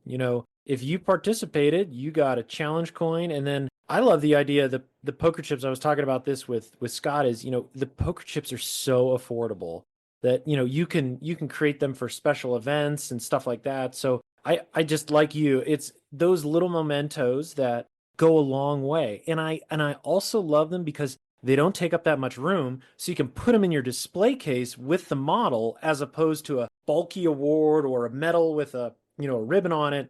It's truly just a little something that you could put it even next to the one you won it with or were recognized with. And I have a bunch of them in my cabinet, and they're kind of cool because they're all unique. And like you said, the dog tag is you're the only one out there with a dog tag. And what is also great is it serves as a great marketing tool. And you give them out at local shows, those people take pictures, post them online, and before you know it, it's spread all over the world. And Yeah. people are looking at the Winterblitz dog tag. Yeah, I mean, it's become somewhat of an iconic thing to the show is the dog tags, no doubt. The tokens on the build that y'all did, and I'm so mad I was out of pocket and couldn't participate in it. But let me share with you, Tyler Moore, who was our vendor coordinator, he participated and he got his chip from you Saturday. Yeah. He to your point, man, he was like genuinely like, man, I got my chip. I mean, so again, it's these little things in life. It's just like little celebrations. I mean, it's value. I mean, if you go to Winterblitz, you're going to have a good time. If you get one of these little bottle openers, you're going to have a good time. If you get feedback, I mean, you can put your model up against, they have it like an FT-17, right? At the museum. I mean, I could take my FT-17 and go over here, my Sherman, and go over here and put it next to a real tank. I mean, it's all about, making an event memorable and meeting people who speak this common language, this passion for modeling. It's awesome. And not only do they have an FT-17, I think it's the only running one in America. Oh, that's awesome. Yeah, they take it out and run that on those living history weekends. It's incredible. And to your point, yeah, you can do that. Obviously, you can't climb in the tank with your model, but yeah, it's certainly you could geek out all you want. Yeah, and it's like Scott said, it's those moments that make memories. And with all this, it sounds like, correct me if I'm wrong, but probably not wrong, the social aspect of Winterblitz too, and dare I say the family you're creating that supports that show, where individuals, and I have a feeling when we attend next year, it's going to be like this, where it's like, that's on the calendar, clear everything else for that weekend. No matter what happens, I'm going to Winterblitz because, so-and-so is going to be there. Lionart is the anchor, the anchor vendor that's going to have the latest and greatest. All the cool stuff, whoever's building what in Texas is going to be there. I suspect now you have, dare I say, a mini cult following for this as well. It is starting to sound like that. And I'm going to tell you right now that exciting news is they're building a second building. And they were really nice and upfront. They said this thing might be done right around Winterblitz this year, but just plan that we'll figure out how to incorporate into next year. So stay tuned because we're going to have a little more room and we have not even sat down, what do we do? Do we, move vendors here or do that? But as the museum grows, Winterblitz is going to grow. And as Winterblitz grow, it's just, yeah, more and more, hopefully we become that destination show. I mean, what else are you doing in late January, right? That's right. Other than freezing your butt off in most of the country. Brandon, you talk about the show expanding. Is something, where do you see Winterblitz going as the building gets bigger, as the show evolves? Do you see, is there opportunity for potentially seminars? What are your thoughts there? Speakers? We gave that a hard thought, a very hard thought this year. And, yes, it's going to take, if we do that, because remember, most people are going to spend at least one night in College Station, right? If you're coming from San Antonio or down, I mean, you're already going to stay one night. So to do 2 nights, we really needed to find somebody that was kind of like that expert from afar. It couldn't be somebody does this, this quick seminar and they're local. And candidly, when you say small team get a lot done, this team was too small to get it done for this year. Yeah. But certainly, I also as intriguing is what Chattanooga planned to have for starting tomorrow was that Friday afternoon thing that goes into Saturday where you could go and maybe do a seminar and then bleed into, you leave your models. But yeah, we're certainly going to entertain that. We get a lot of requests for expanding the airplanes and ships. We have not discounted that at all. I think we probably the only thing that we would discount forever, if you will, it's a military museum, and and you know what? When I go to a model show, I go to the armor first, and then I go into the cars. I've never really built a car model, so but I like looking at them. So it's not a bias against the car guys. It's just it's a military museum. Keep it in that realm, if you will. Yeah, and like I said, like we talked about, it's, dare I say, it's your team, your small team show.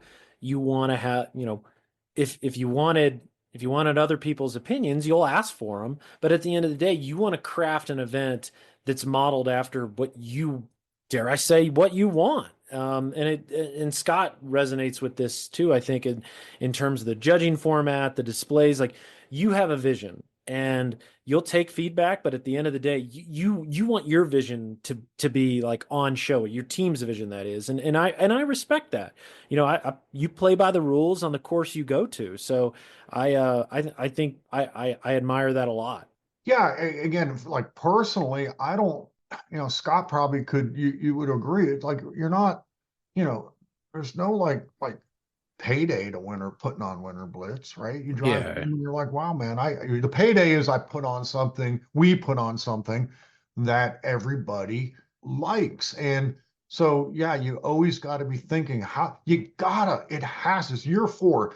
You gotta keep growing. If you don't change, what's the old saying? You're either green or growing, or brown and dying. So you have to grow. Because otherwise then, oh shoot, here we are again at the museum, and the FT's parked over there this year instead of last year was over here, and next thing you know, wow, man, there's not as many people here this year, and it's too good of a thing to let that go. So it's funny you asked that, because after this year, and after we take a deep breath, we're gonna sit down and say, where do we go? Where do we go from here? I think a meaningful review and allowing the show, I talk about the podcast with a lot of people. I talk about how, we had sort of some preconceived notions, but we've allowed the podcast and the podcast community to evolve and to grow. And when people ask us, like, how long are your episodes? We just say, look, they are what they are. If they're 2 hours, if they're 4 hours, if they're 45 minutes, they just are what they are. And we let it breathe. But allowing Winter Blitz to be what it is, and let it breathe and evolve and be different. And if you don't have cars, you don't have cars. But I think that allows it to be unique and gives people the ability to kind of tap into your personality and the spirit of your show. Yeah, and then kind of also adopt the motto of don't let the contest get in the way of the contest, right? Like, just come have fun. Come have fun. Absolutely. I mean, that's at the end of the day, that's what it's about, because these events, it's great to see the hobby in general, evolve. 20 years ago, it's a pretty solitary hobby. There's a few clubs, and everything's either, yourself or a small group of people. And then now there's so many different types of things. You have your more traditional amp shows and IPMS shows, but now you've got these unique shows and the unique value that they bring. And I love what you guys are doing, allowing to take place in a museum, which I'm sure the museum absolutely loves this event. We're going to an event in February we always go to in Seattle, that's at the Museum of Flight. And it's the same thing. The museum loves these events because it brings people in that may not have ever even gone to the museum. It's funny you should say that. Like, when I stopped in, I went to Texas A&M, but the museum wasn't there when I went to Texas A&M. So I had never been inside the museum until the day I walked in and said, hey, I'd like to put on a model show here. And, surprisingly, a lot of people in the Houston area, I mean, it's only like an hour and a half, it's an hour and 20 minutes from Houston. A lot of people had never been there. It's a quality museum, and it continues to, their displays, not just armor, but like the what do you call it? Like the uniforms and all that. Small arms. Yep. Yeah, they've done such a great job. And we modelers that geek out on armor are the exact people they want to come to that museum.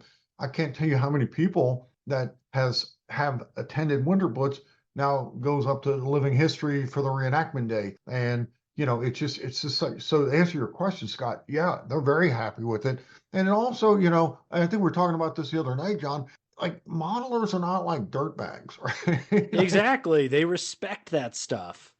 Right. Like don't, mess up this. Well, if anything, it'll leave it better, right? Yeah. After a Winterblitz show, I'll compliment the modelers. You know how like, stay and clean up, man. It's like 20 minutes, and Yeah. it's like clean, and and everybody goes home, and so yes, they're very happy, and they get to put on an event, and their involvement is they don't have to do anything, and they have to like, they do, I know they like it, right? Because they put on, putting on the living history where they do reenactment thing. That's a monumental task for them. Winterblitz, man, we roll into that Friday, man. Here comes the tables, here comes the tablecloths, and you know, it's stand back. We've got plastic coming in here. We got to go, Scott. Next year we're going. We'd love to have you, man. Absolutely. I mean, you say FT, man. Ooh. Scott's in. That's almost enough just to get me there just for that. It's cool. I want to give when I send over the outline, I gave the museum's address. So, definitely I encourage people to go take a look at that, as well as our website, winter-blitz.com. And, hey, here's another thing, man. I'm starting to see better and better informative websites in clubs. I don't know if y'all noticed that, but it seems like, man, like the same, like New Braunfels websites. Like, all right, man, there's information here. It's not like, ModelFiesta had a nice website. Yeah, and we Winterblitz, I maintain it. I just go through GoDaddy, and I update it. Someone pay, I want to sponsor the youth category, and they send me a PayPal for their money. Man, that afternoon I go and type in their name next to sponsor for youth. It's on the website. We shout out, when we get a commitment by a sponsor, Steve with Value Gears coming down, and Tamaya supporting us. Man, you go and find the logo, you put it on, like you really like everything you need to know about Winterblitz is on that website, and it's current. Someone will find something that I missed, and it says 2024 or something like that. But for the most part, it's updated. And we even I encourage people, man, this is for PPP listeners, we do post pictures, from prior years as well, and you can go in and see what we had in prior years.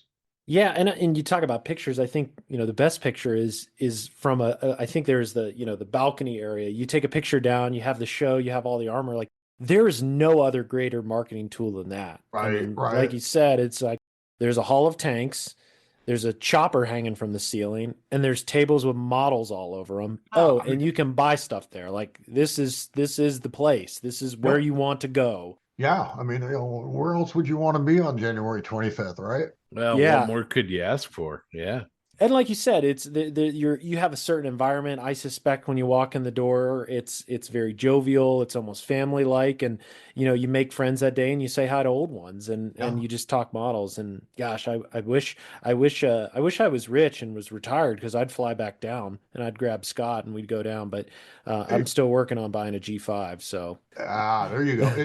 It's too bad we couldn't do them back-to-back weekends, and you could have stayed. But then on the same token, we would never do that, because that just doesn't, and we would absolutely never do that, because nobody wants to go back-to-back model shows. Spread the wealth, for sure. if you will. Spread the wealth, especially when you're that close to one another too. That's the last thing you want to do. But man, it'll be a hell of a show. Look forward to it. Listeners, again, it's winter-blitz.com. Yep.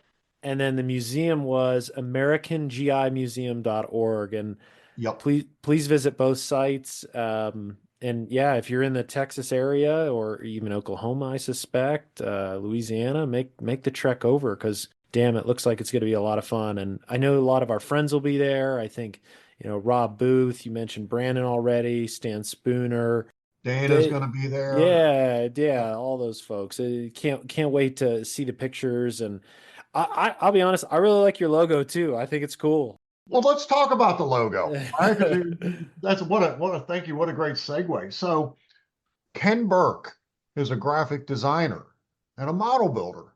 And I don't really like he doesn't come to the clubs in Houston, but he won best of show at Winterblitz year one with this really really cool German half track. I mean, he does, and it's on the website, and he's a graphic designer, and it is like, hey Ken, looking forward to it again. Can you design the tanks and the logo for the awards this year? And boom, man, 2 days later there's an email. I mean, again, like you have help like that, and you could actually do some great things. There's no fighting or anything like that. And shout out to Ken Burke for that. And he's a hell of a modeler as well. Yeah, it's funny. Hey, I got to give credit to a fellow in Houston Armor Club, Mike Stucker.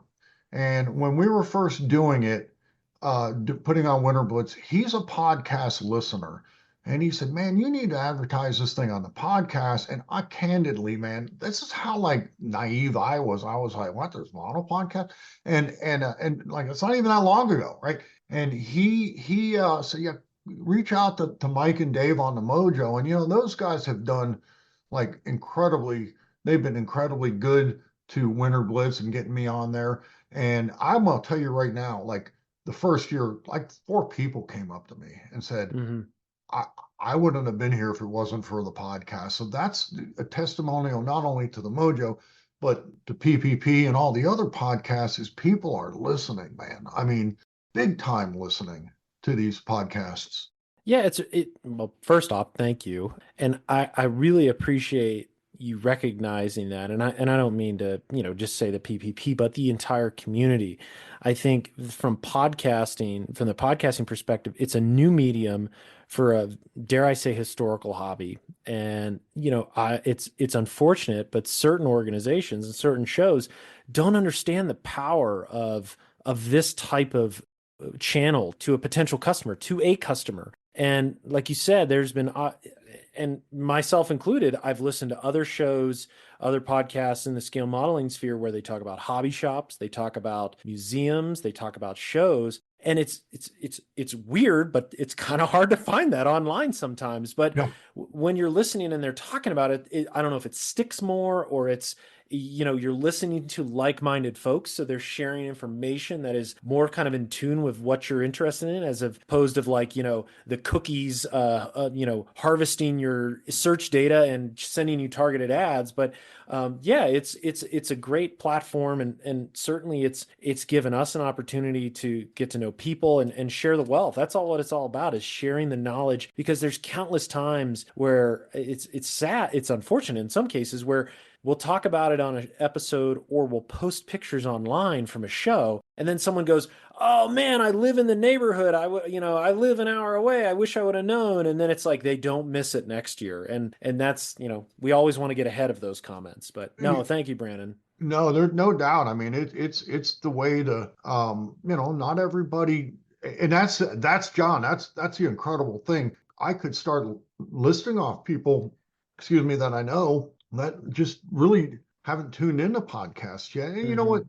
You'll never get 100%, right? But it certainly is a great way to kind of stay in. You know what? My God, what do you if you're driving, you put on a podcast and listen. And the reason why it's so good that you guys don't the podcast support one another is it's not like, oh, I can't listen to this one because I listen to that one. It's not like there's no listen to we're not. Yeah, each one's so unique. It's it's almost like TV shows. Everybody's got their own flavor. Everybody's got their own delivery. Everybody's got their own personality. Yep. Not all shows are alike. Not all shows have what we're going to discuss, our format and how we like to approach it. Also, we're not looking to hide anything. Like we talk about who our future guests are, what we'd love to do.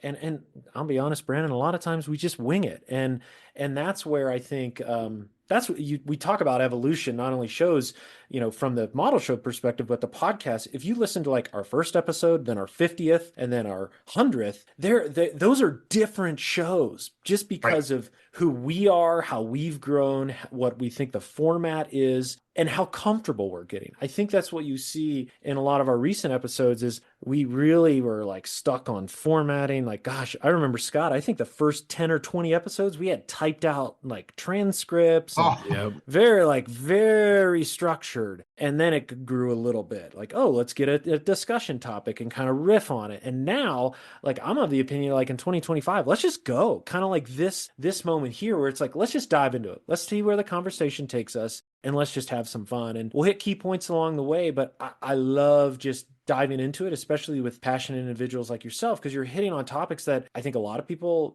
can relate to. And also I wanted a conversation. And as you said, people are driving, people are at the bench. And what I love is putting it on at the bench. I'll either put this on or, some comedy. I've been stuck on Kill Tony lately for some reason, where I'll just put it on in the background and I'll just listen. And the modeling podcasts are exactly that as well. And I listen to them all because I'm interested. At the end of the day, it's a community, and I just want to differentiate ourselves too. Like the last thing I want to do is copy material for somebody else or try to take their approach to it, because the bottom line is it won't work because they're unique in their own regard. right.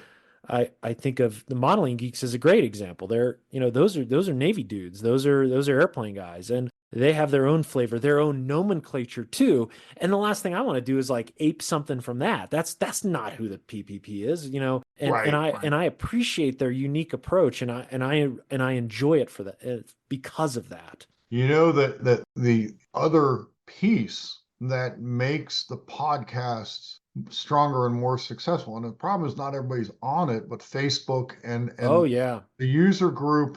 It's like sometimes forget like to look at like anything else on Facebook. Like, oh wow, look at man, he's coming along with this model, or look at this model. And what I like about it is like they're private groups, right? Yeah. Like the people who are in it have to be allowed in, right? It's not it's not for listeners, it's not like you got to like pass a test or anything.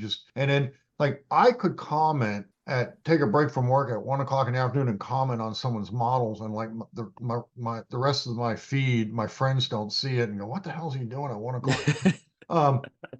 And it's just that builds a community of seeing people's models, and then you wind up walking into the new Braunfels show, and oh man, I get to see this in person. I saw this on the PPP. Let me check this out. And just a shout out to people, man. Not everybody's in a Facebook, but you could be in Facebook and just participate in these groups. And that's what I do. Yeah, and that's all I do. Yeah. Let's face it, the feeds are just such crap now that So that's the thing that really is like it's like the podcast. And then the Facebook is the double whammy, if you will. And you guys all have them. You guys all have them. Model Geeks, Mojo, and PPP. They're out there. Everything that we try to do is really to give an avenue and a voice to the hobby. That's what we share. We share the passion. We share the community of like-minded individuals, and it really makes a difference. A show like yours, there might be somebody in Oregon that has no idea and really wants to go to that museum, and then they're going to listen to this and go, oh man, there's a model show there too. Sweet, I need to go to that. And so everything we do, we have a community. We set up a few rules, like you said, you have to kind of apply to get in. The bar's very low. Just be cool, basically. That's the number one rule. Just be cool. Just be cool. Don't waste everybody's time. That's really kind of what we're all about. But yeah, everything we do is really set up on this idea of this. We're just a bunch of friends and we share this passion. So how can we end up at that beer garden after ModelFiesta the other night and close the place down with a whole bunch of buddies that do the same thing and just have, experiences that you'll remember forever? What's funny about that beer garden? So Rob Booth reached out to me Monday about something about Winterblitz, and I said, man, you guys, you could walk to a beer garden from your show. This is the best. We can at Winter, because it's not in that, it's not, but I was like, oh my God, how good was that? Everybody went over the beer garden. First of all, it was those long tables where Like you didn't have to say, "Oh, could I squeeze into the?" Like it was like, "Come on, everybody!" It was like very like cordial that anybody could come. And the beer, man, my arm still hurts from lifting that large beer that I got.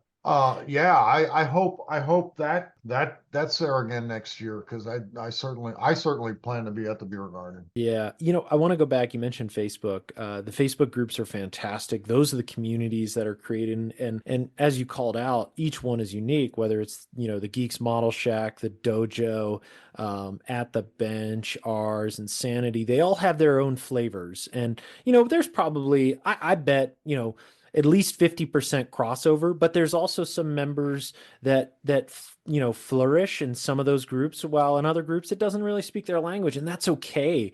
And that's why we're all here. Every Facebook album I create from a model show, I love sharing it. People love seeing it.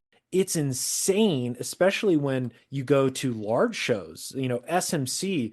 It is astonishing how many people love seeing that. And I'm a true believer too, for the greatest exposure on a personal page is shots from your bench as opposed to photo booth shots. So there's something about like in the moment photography that really resonates with people, and show photos are that. I will say it takes work. It's I'm usually at a show, I spend about an hour to 2 hours taking photos of models. One, I actually love it. I love going around seeing everything, but it's also just again, I truly enjoy it. I truly love it. And I want to expose, it's kind of two-way street. I want to expose the show, to the worldwide community.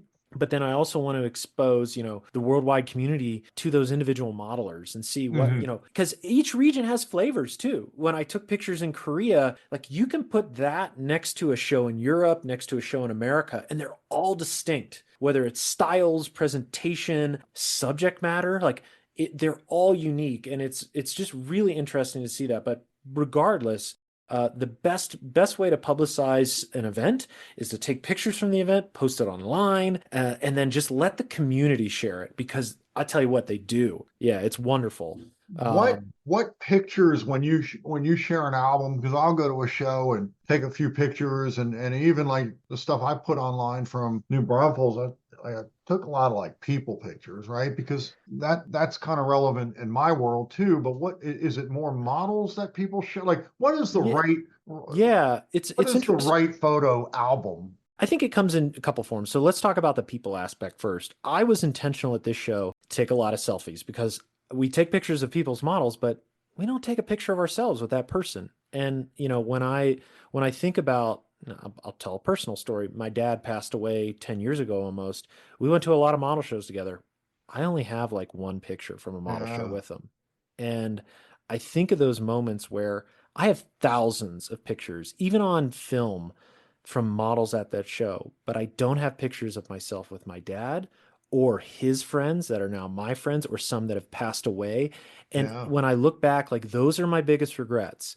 I'll always, looking at models is cool, but those moments with those people you can never get back, and I'll remember them, but it is nice to have that visual memento. Like one of the ones that sticks out the most to me, we were at a show in Fremont, Ohio. It was at the Isaac Walton League, like this old school, like old man club. They had dead animals on the wall. One of the coolest ones was this giant elk in the staircase. So me and my brother and my dad's friend are sitting next to it, like pointing up at it as kids. And like, that's ingrained in my memory. And fortunately I have a picture of it, but a lot of times I don't. So getting back to your original question, those personal moments I like to share in the groups, because that's where that community lives.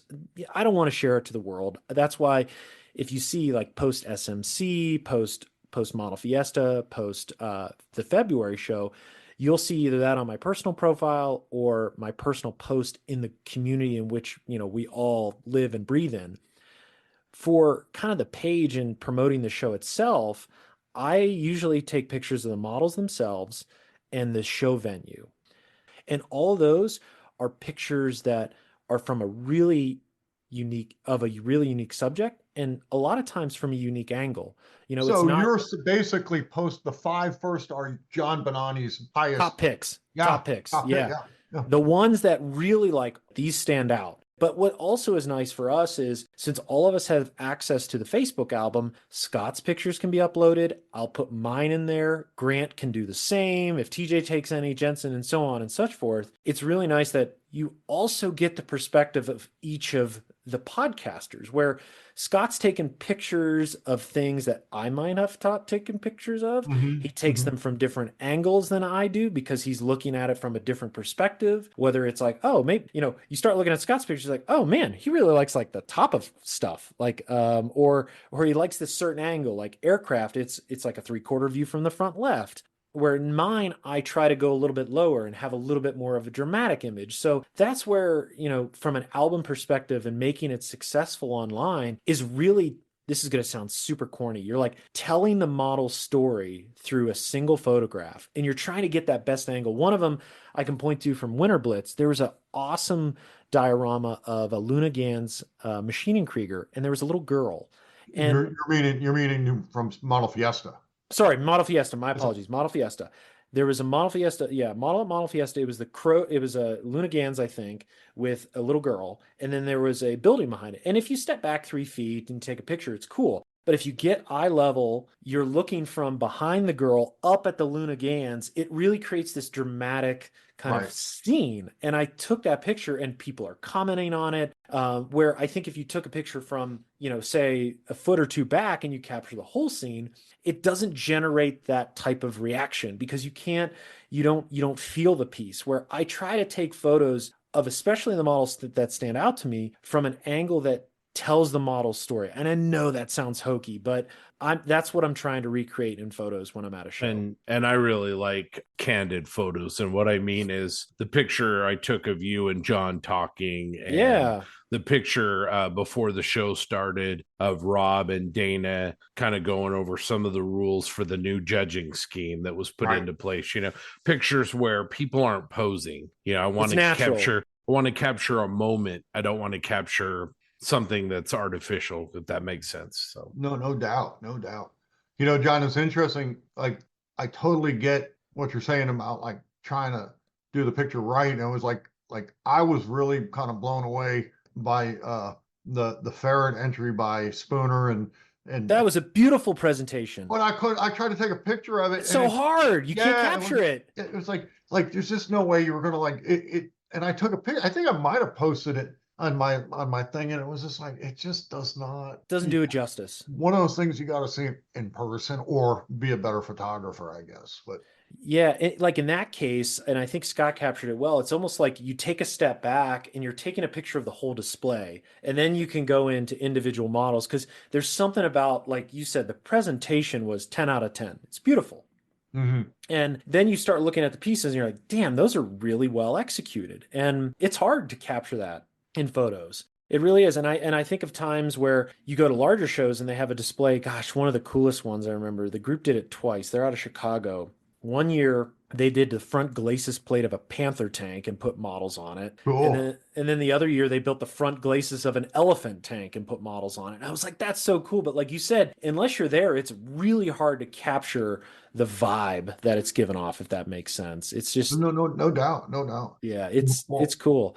Those guys threaten to break up that collection, and I think we're going to see some of them at Winterblitz. So maybe some people will get individual pictures, but yeah, I think we're going to see some of those individual ferrets. So that's cool. So going back, talking about taking a picture of a model to try to tell its story or get a dramatic view. I'll use your ship for an example. Your wrecked, I think your shrimp trawler, and we can talk about the model itself. But when I took a picture of it, I took one far away and I was like, I'm not doing it justice, because your graffiti on it is so detailed. You don't get that in the photo that's taken 1 to 2 feet away that captures the entire subject. So I took one picture far away. And then when you get up close, especially towards the forward section of the boat, and it's listing away from you, so you can get kind of almost like a broadside. And then I took a picture of like the cabin forward to the front, the bow, and you just like that perspective. That was the one I wanted to capture, because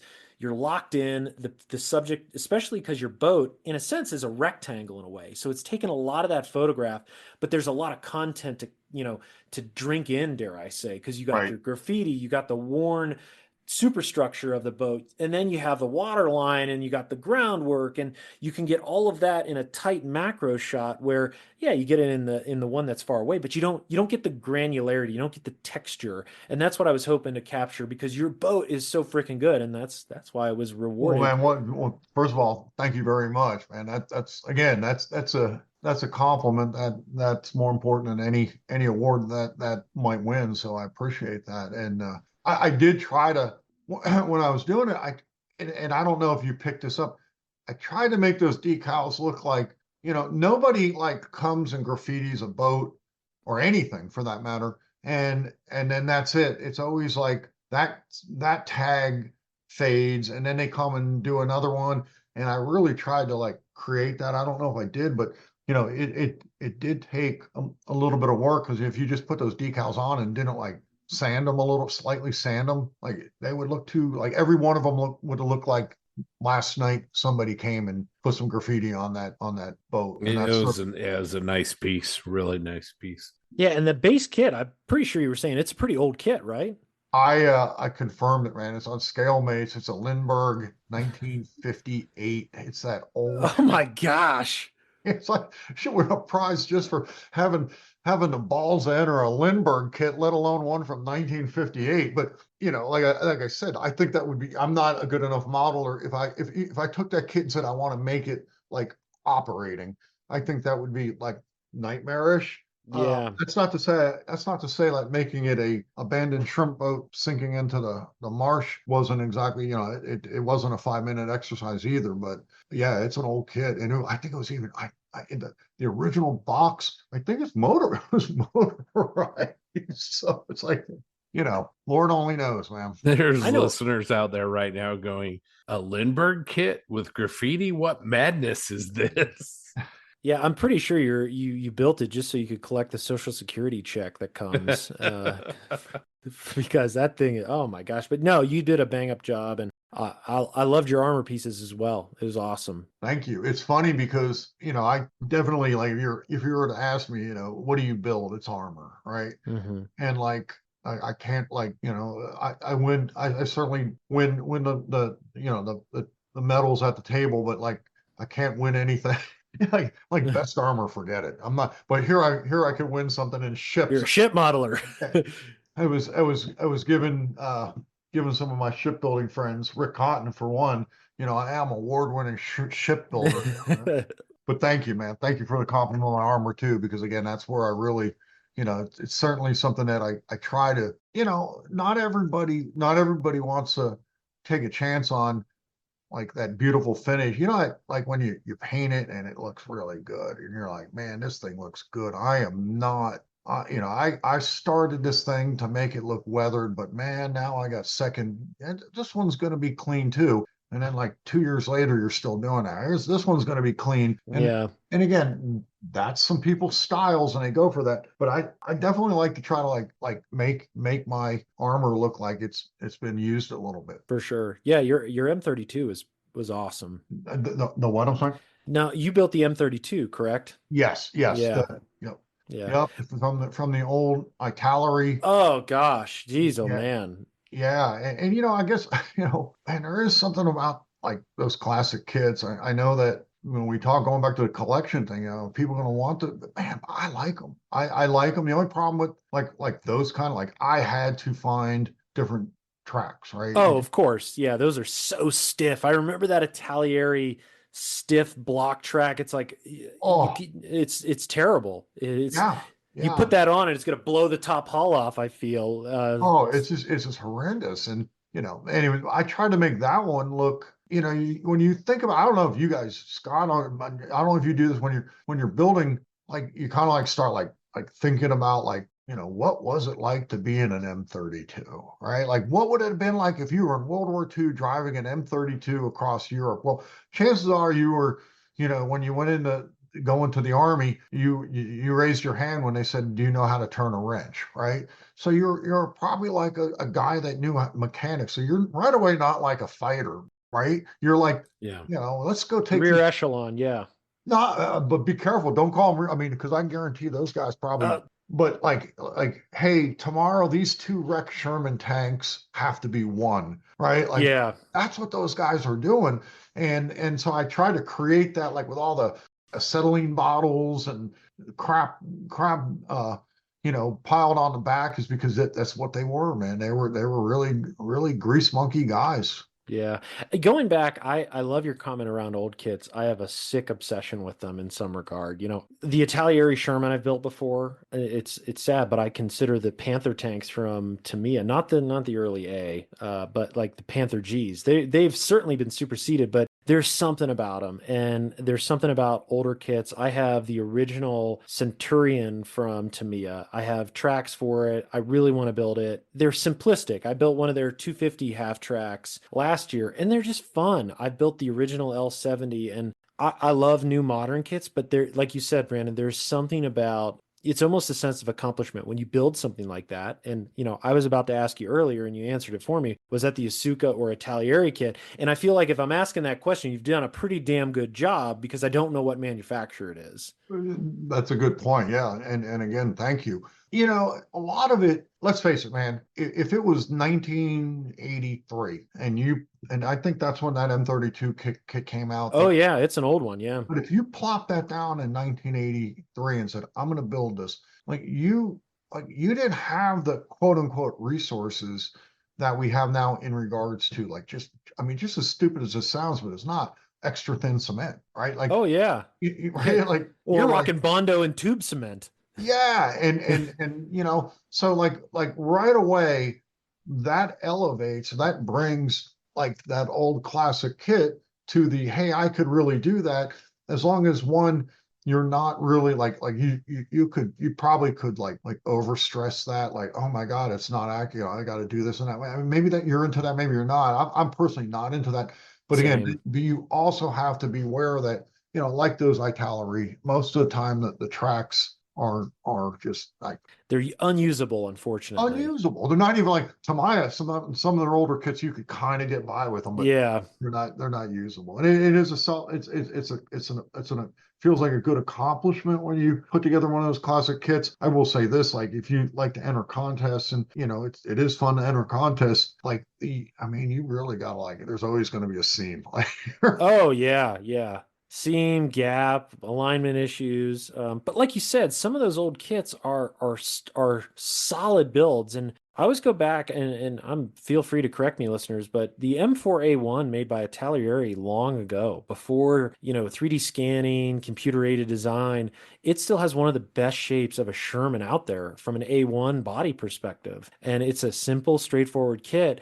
And like you said, the biggest limiting factor is tracks. Now, fortunately, there's a lot of 3D options out there that you can easily replace them. But there are some old kits that might be superseded, but from the bones and structure standpoint, they're still just as good as what's out there today in terms I've of heard shape. that about the kit. I'm not like full on Sherman geek, but I've heard Yeah. some people saying that was like, at the end of the day, that's a kit that's held, has stood the time. Yeah, stood the test of time. Exactly. So it's I love classic kits. I really do. One other topic you had brought up, Brandon, earlier is the rise of the 1/16 scale. It's dare I say, it's crazy popular, but we don't see that many at shows, unfortunately.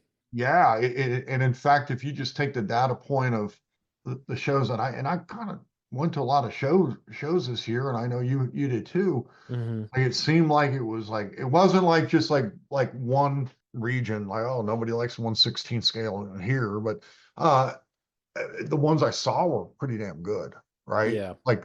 I think the guys who really are building 1/16 are doing them well, but I'm not even sure there's any real hit 1/16 scale model at New Braunfels. I can't remember seeing one.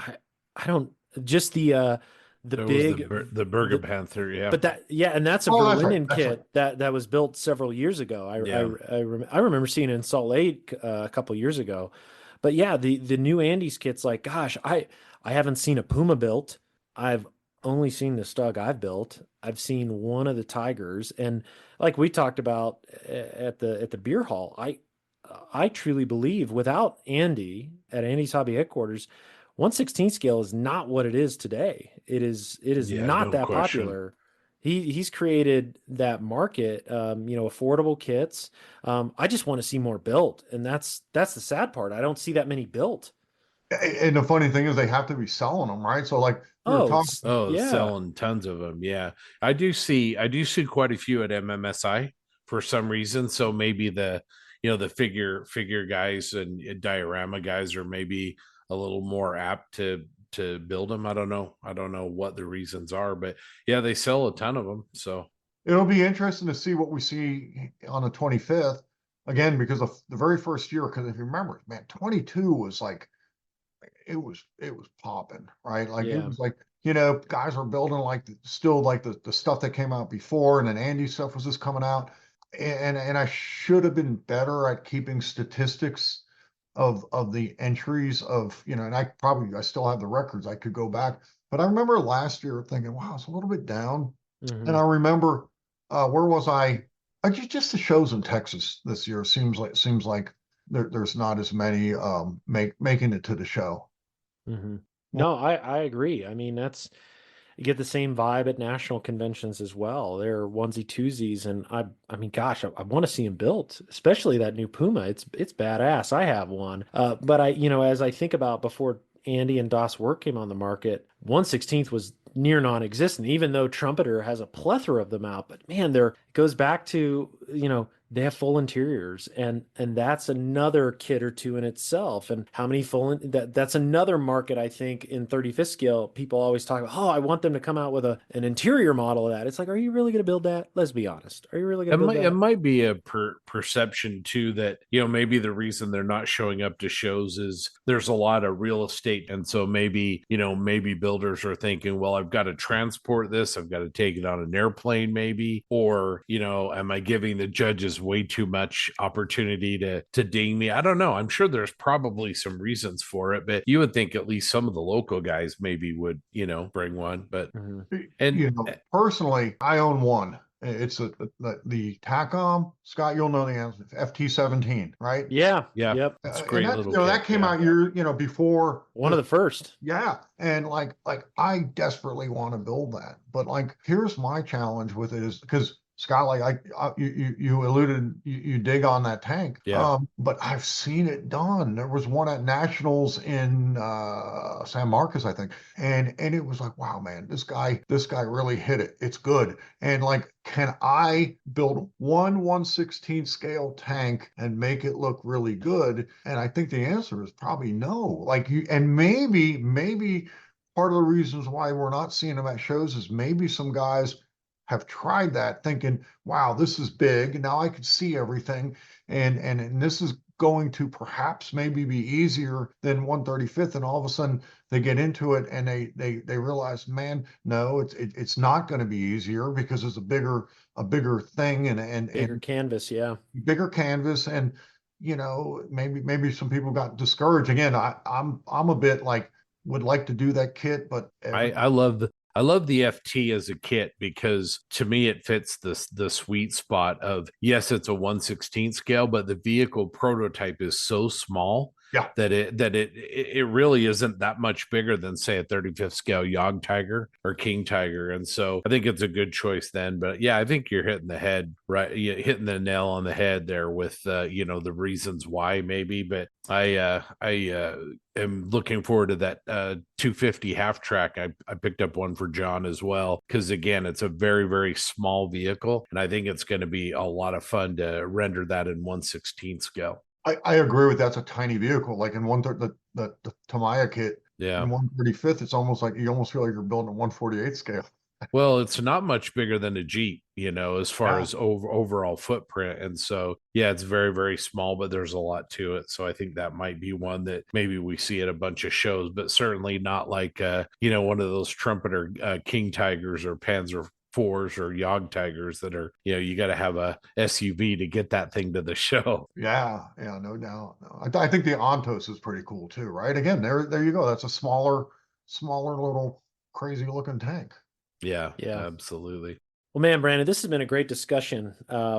I can't believe we're hitting on 2 hours, man, and it's Wow. been a blast. I know. Is there anything else you're interested in hitting, Brandon? I was looking through the list. I think we hit it almost all. No, I mean, like I said, the only thing I want to just make sure is because like there's a team that does Winterblitz, and we got to thank the museum, got to thank Houston Armor Club. I have to thank Rick, I have to thank Eric, and Rudy at Lionheart. I was almost like something that, like I'm accepting a Emmy award.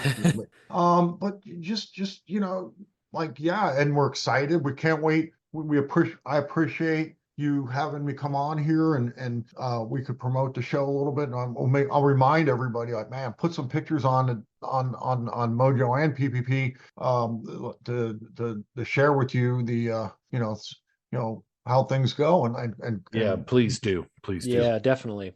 cross your fingers, man, because those poor guys in Chattanooga with the weather. Yeah. Yeah. Well, one more time, Brandon. Tell us about the show one more time, where it is, what the venue is, and how people can find you. All righty, man. You could attend Winterblitz on January 25th at the Museum of the American GI in College Station, Texas.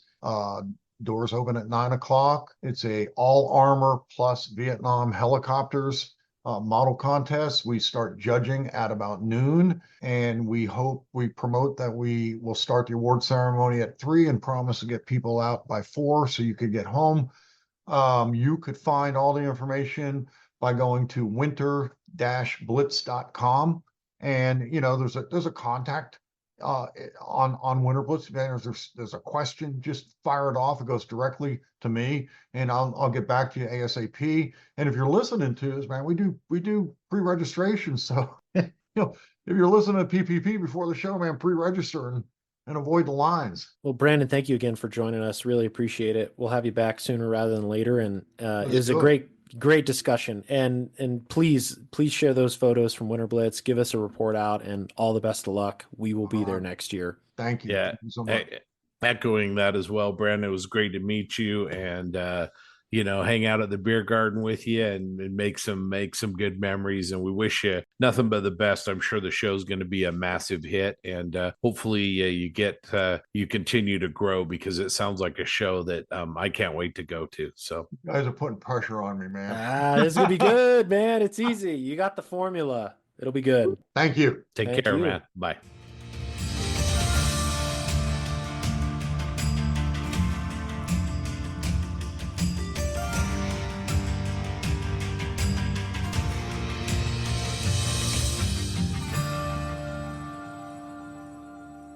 Hope you really enjoyed that conversation with Brandon. We kind of meandered all the way around from taking pictures at shows to vending to, his motivations for Winterblitz. Hopefully, all of you in the area that are kind of considering it can make it. I know that he messaged me yesterday, and the museum they're having it at is going to give away an amazing prize to one of the entrants. I'm not going to spoil it. I'm going to let Brandon and his team handle that, but you will want this prize.